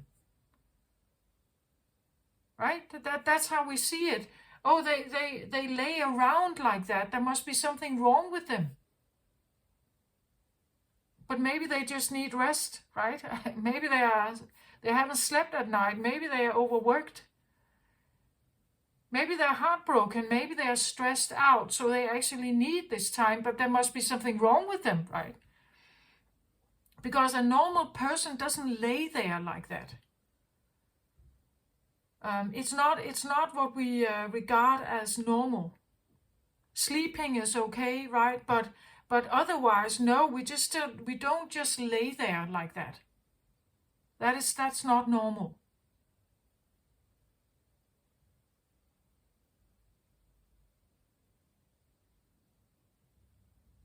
But some things do actually just lay there. If we talk about living things or whatever you want to call it, the trees or the corn, it just stands here. It's not running around. It does corn things. like a tree does three things. That's its life. Its life is like this. It's a life of stillstand. It stands in the same way because it has roots. The roots makes it stay. But the roots are also like an ever-giving supply source, which we don't have. Like we don't have roots into the earth. If we did have roots into the earth, we didn't have to move. The reason why we move is because we need food. We need intake.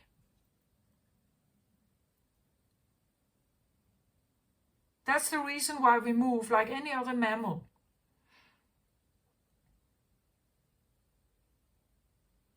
If we had roots, we wouldn't move either. Why should we? There was no reason to move. Because we got all the supply we needed from the roots there.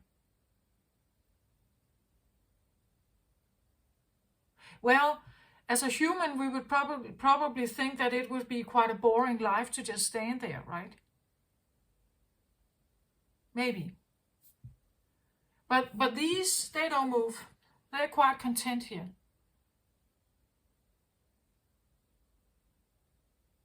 They're quite content.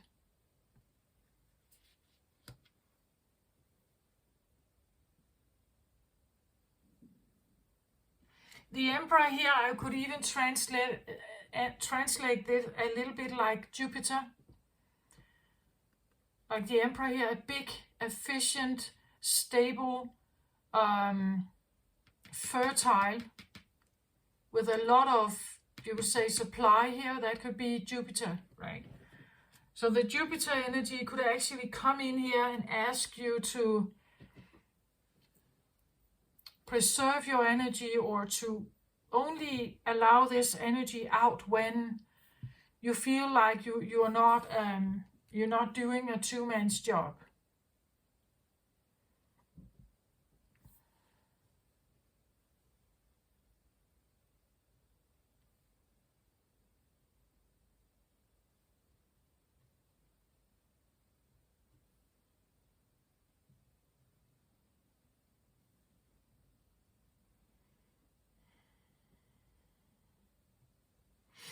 It's something about value, I think, with the divine feminine here, that there is value in the divine feminine energy, but it has not been regarded like that.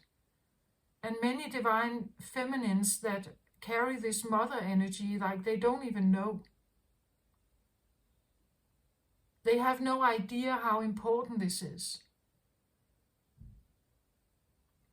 Because it has never been regarded as such. It hasn't been given any, spotlight. It hasn't been given any honor or rewards. It's just taken for granted. But there's value in this. Enormous value.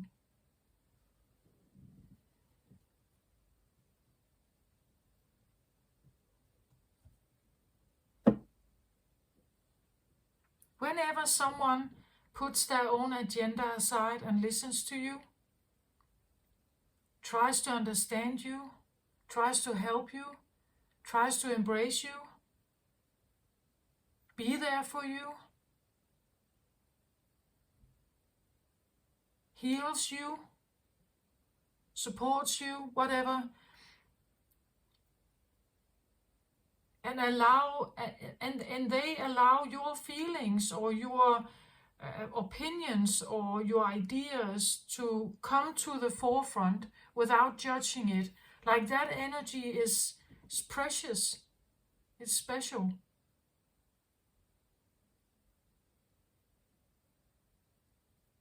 You know the opposite. You know those who come in with, like, right away and criticize what you're saying or what you're doing. That's this one. It's over here.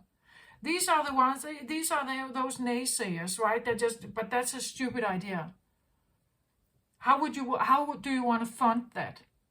But there's not even a market for this. All those that slay the idea right away, that don't want to listen, that don't care about it, They don't even want to listen to the end of your presentation. They don't want to hear you out. You know them. The naysayers, the judgmental ones, the one that it cares about budget, numbers, and like how to market this, how to produce this or something. And this one is the opposite. This is the one that allows you to dream. This is the one that allows you to visualize. This is the one that says, why not? This is the one that opens up the space to think bigger or to allow yourself to dream about something. Right? That's also this energy.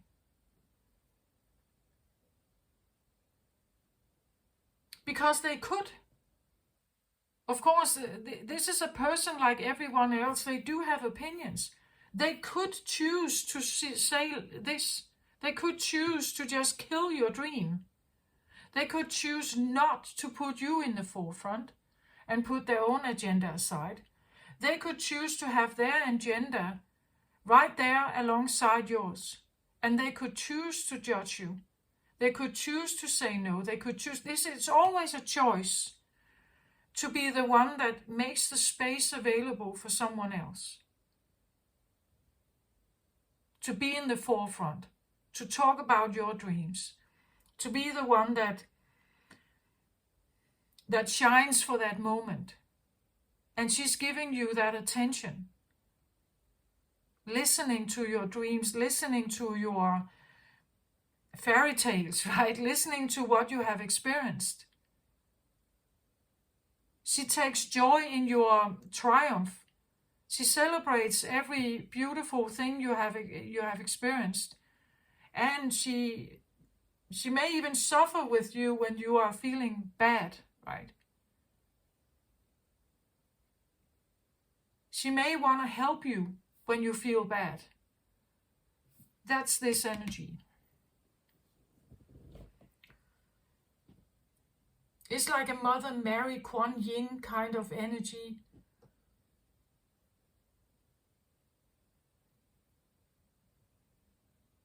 And it should never be taken for granted. It's extremely valuable and very often taken highly for granted and forgotten about when you've had the time in the spotlight, when you got the healing, when you got the affirmation, the confirmation of this energy that says, why not? Of course you can do this. Why shouldn't you build this cottage by your favorite sea? Why shouldn't you try to get this done? Imagine that. That would be wonderful, right? The one that allows you to dream, the one that allows you to feel important. That what you have to say or what the ideas that you have, that they are valid and they are important and they are interesting.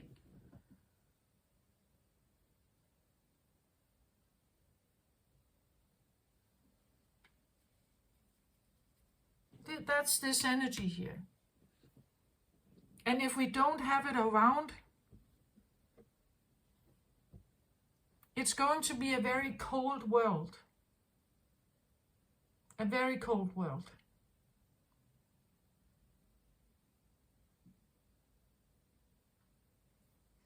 Okay, I wanted advice, I feel like, for this. I do feel like you're already doing this. Like you already know that it has been too much. You want to sail somewhere else or move somewhere else or have a time out or something here. You want calmer waters. You want a way. You want transparency. You don't want the lies and the noise and everything. You want something quiet and fertile and sunny and warm and embracing.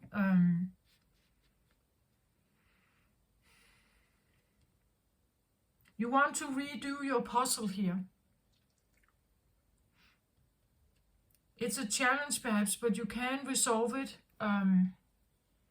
You just need to withdraw from drama of others or all other people's advice all other people's judgment and so on. That's the way you transform everything here. That's the way you can transform your energy, perhaps taking on a bit of a leadership. So I get a sense of, with the divine feminine, like Empress energy. Empress energy is what I also call the divine feminine, or it's the closest to the divine feminine as you can get, because she does know. Like, she does know when to engage and when not. She does know that there are limits to when she should participate in something and not. She embraces the energies of all four queens. So it means that she knows about the swords and the hearts and the pentacles and the fire.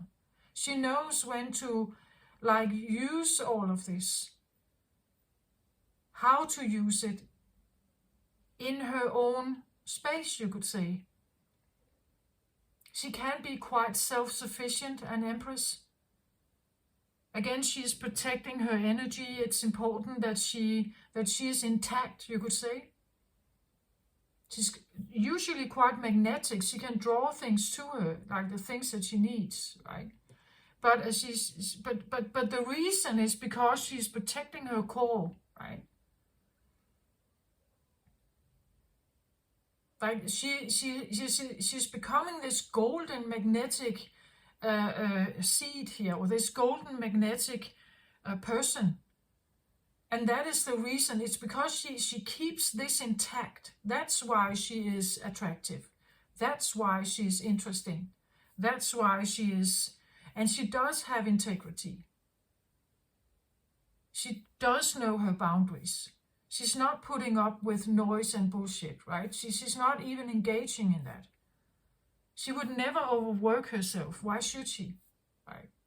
Why should she engage in something that fights against her? And she needs a match. Her match would be this one, right? The Emperor. So I get a sense of like a person that is transforming their energy towards an Empress energy here. Towards an Empress energy. And maybe you are in contact with like a divine masculine here somewhere. And he's asking you to step up, right? He's asking you to, maybe that is the feeling of this shifting back and forth, like being, that information is shifted back and forth, or value here. Like maybe he's lending you value, like he's sending value to you. Self-worth. He's sending you self-worth through the ether, right? Maybe you feel like it's a lot to deal with.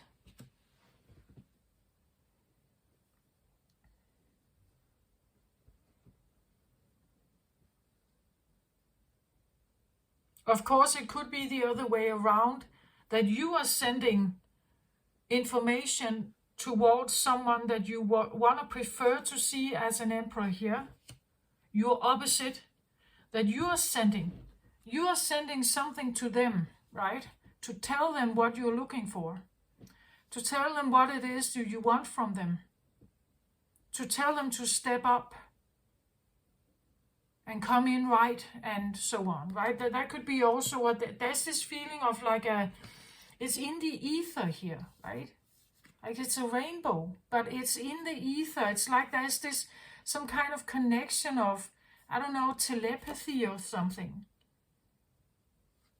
There's this, and then I get this feeling of shifting, like maybe sometimes you feel you are the divine feminine, and at other days you feel like you're the divine masculine, like you're shifting between two different energies here. Okay, an advice here. An advice card, please, for Gemini.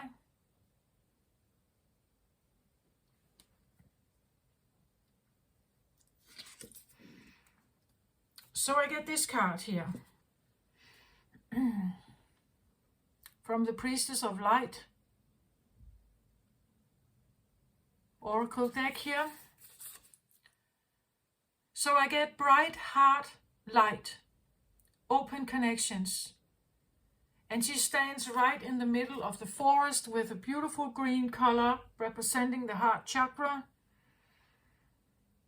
Also green here, right? Definitely feminine energy here as well. These are always, to a certain point, red, these cards.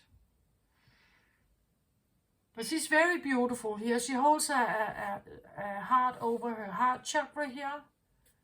It's like she wants to speak from the heart, right? She wants a heart conversation. Like the connection here, open connection. I feel like it's like through the heart chakra, you could be able to have confirmation, or you could be able to have conversation that is of an empathy level or telepathy level, perhaps. A hard conversation, and you could keep those conversations open here,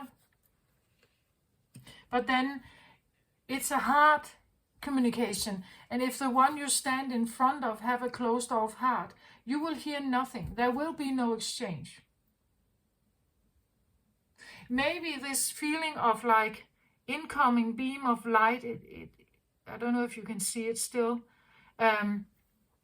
this feeling that you should have this conversation, or you should have this, there is an invitation, right, to open up your heart so we can talk.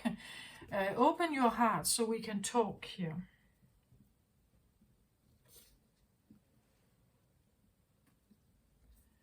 Let's see, Priestess of Light. Here she is.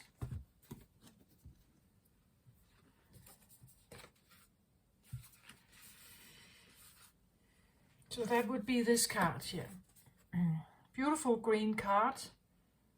It's not all of the cards in this deck that actually have so much color here. Usually they're quite earthy, earth color. This is very beautiful green also here. This peaceful yet powerful priestess of the heart comes to bring you unbounded hope and meaningful connections. She emerges from the forest when lush green vegetation grows all around her.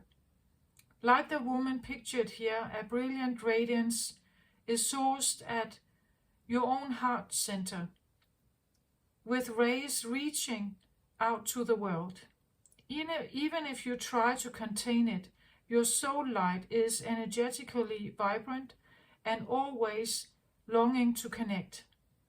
This marks a time of opening up for you. You may have been feeling disconnected or isolated lately, but by your own choosing or due to circumstances outside your control. Yeah, we see that here, right?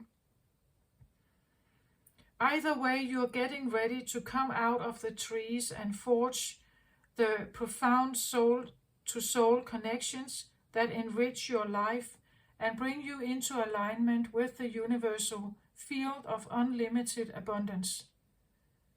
That would be the corn here, right? Jupiter energy. This is a powerful card of manifestation. When you open your heart to receive from and give to others, the universe itself sends kindred souls willing to share their heart light, assistance, and solutions with you. On a purely practical level, this card can portend blossoming friendships and perhaps new love on the horizon. It's time to release your hesitation. Let yourself trust and open up to the honoring support all around you. So this is an advice card, right? It tells me something about not hesitating about opening up, choosing heart connection. They are there around you. When you are aligned with that energy, it will be there, right? That it's going to be around you. It's going to be available if you trust it, and if you you connect more and more into it. again, I feel like as long as it feels right, as long as it's, again, the cosmic egg here could be the feeling that all this energy you have inside you is still in an egg. It hasn't hatched yet, so people can't see it necessarily, right? That you still want to keep it somehow under lock. People must not be able to see all of this that is going on inside you. But an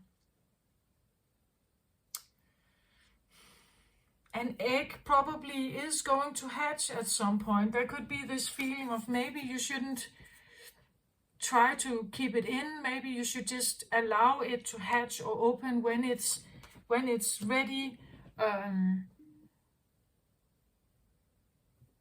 And you don't have to hesitate. You don't have to or crawl back, right? That what you have been doing here is trying to heal or get away from something.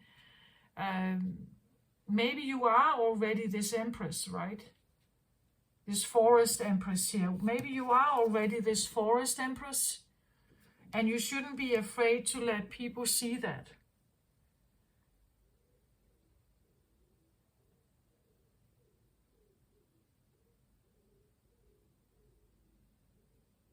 Like this can talk about, like a period of time where you have really been growing maybe your self-confidence, your self-worth, boundaries or integrity and all this stuff, that it's right there in you, right? It's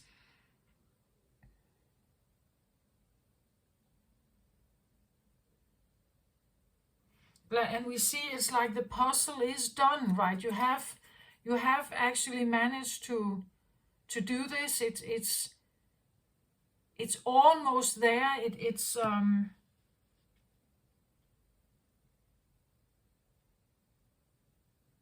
Yeah, I feel like you shouldn't be afraid.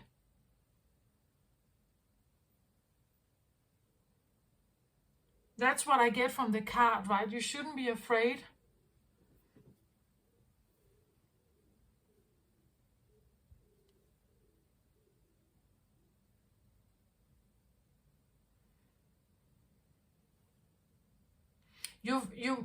Like, you may have learned a lot. There could be something about, again, just keep your integrity up, right? Know what you stand for, know what your boundaries are, and know that this is not a given, right? That you just open yourself up to everyone. If there's no respect, like, you want to be respected, right? You want to be accepted and respected for the energy you have, the healer abilities you have, that you are able to make this space available, yes, but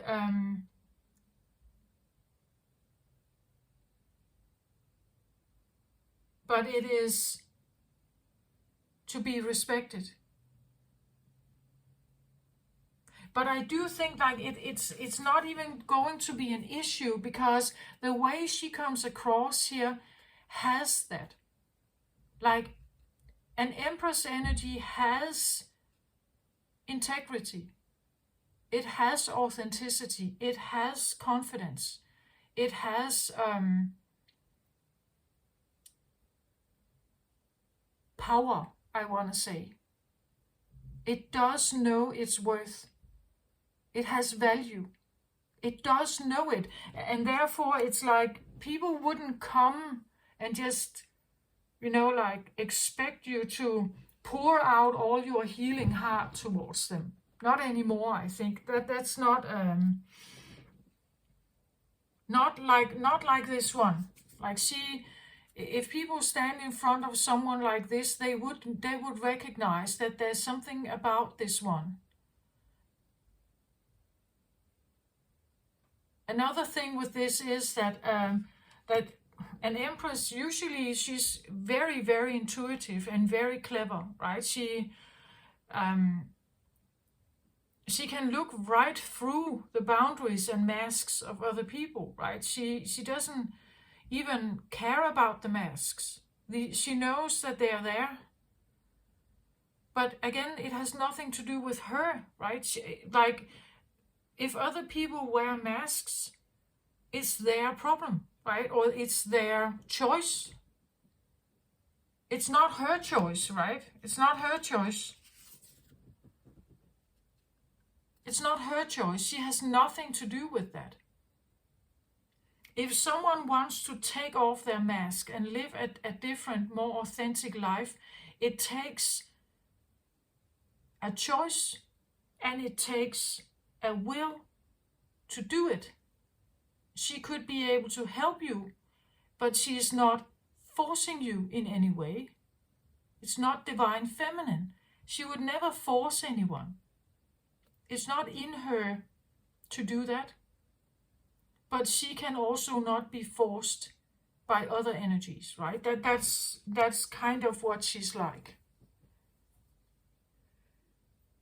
She can look at you and she can see your mask, but she would never direct you or criticize you for not having dealt with it. It's not up to her.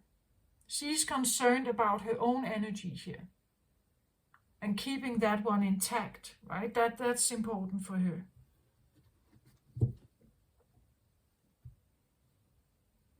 I feel like it's important to just get those, like, have firm boundaries.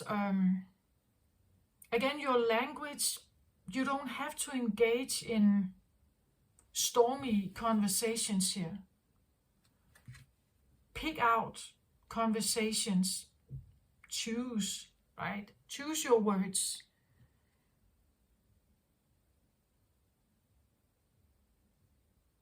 Again, she's not running around to look like to fix everyone. But she would come across as a rather fixed empress here. She would look like she's rather whole. And she would be calm. And she would be relaxed. And she would have this beautiful heart of hers, but she has no intention of changing anyone else around her if they don't want to have, like, if they don't want to heal, if they don't want to cooperate with her. She's not investing in it. It's not up to her, right? If you come towards her asking for her help, she would expect you to engage. She would expect you to actually make an effort, you know? But that's how she is. Like, she's not going to force anyone. She's not going to tell you, oh, I can see you're wearing a mask. You're not authentic right now, right? She wouldn't say something like that. It's not up to her. She can see it. She knows it. But she wouldn't say anything about it. It's not up to her.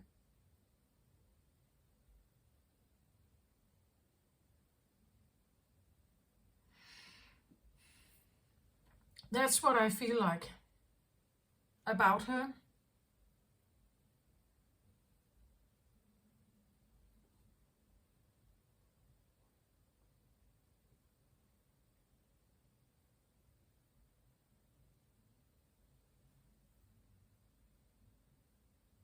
But as I said with the forest, it's like the simple things. She is concerned about the things that are actually quite simple.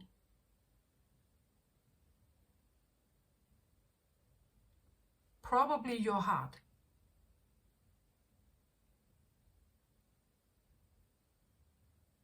She doesn't care about your work, I think. She doesn't care about the noise of this place here. She cares about how you feel.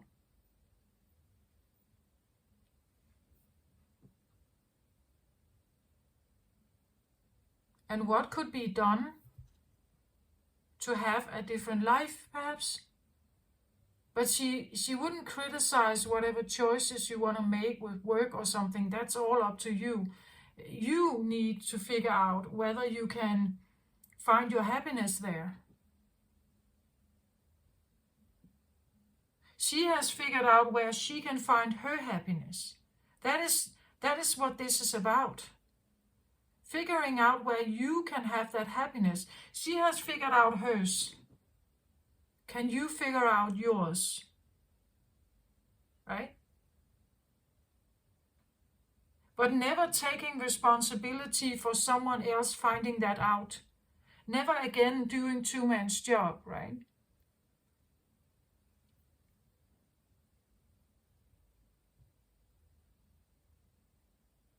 Not serving someone the answer on the silver platter. They have to figure this out themselves. Like, she may know something. Like, she may know what it could be like, or what may be in that field, you know. But again, to maintain her own energy and respect her own boundaries and respect her own life force energy, and not getting overly involved in something, she probably won't do it. Like, she probably won't go there.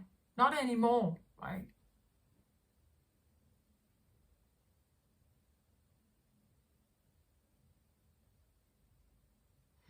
Yeah, so this is what I have. I hope this helps somehow someone out there, Gemini. Take care of yourself, everybody. As always, I send you my very best. Love and light to you. Bye-bye.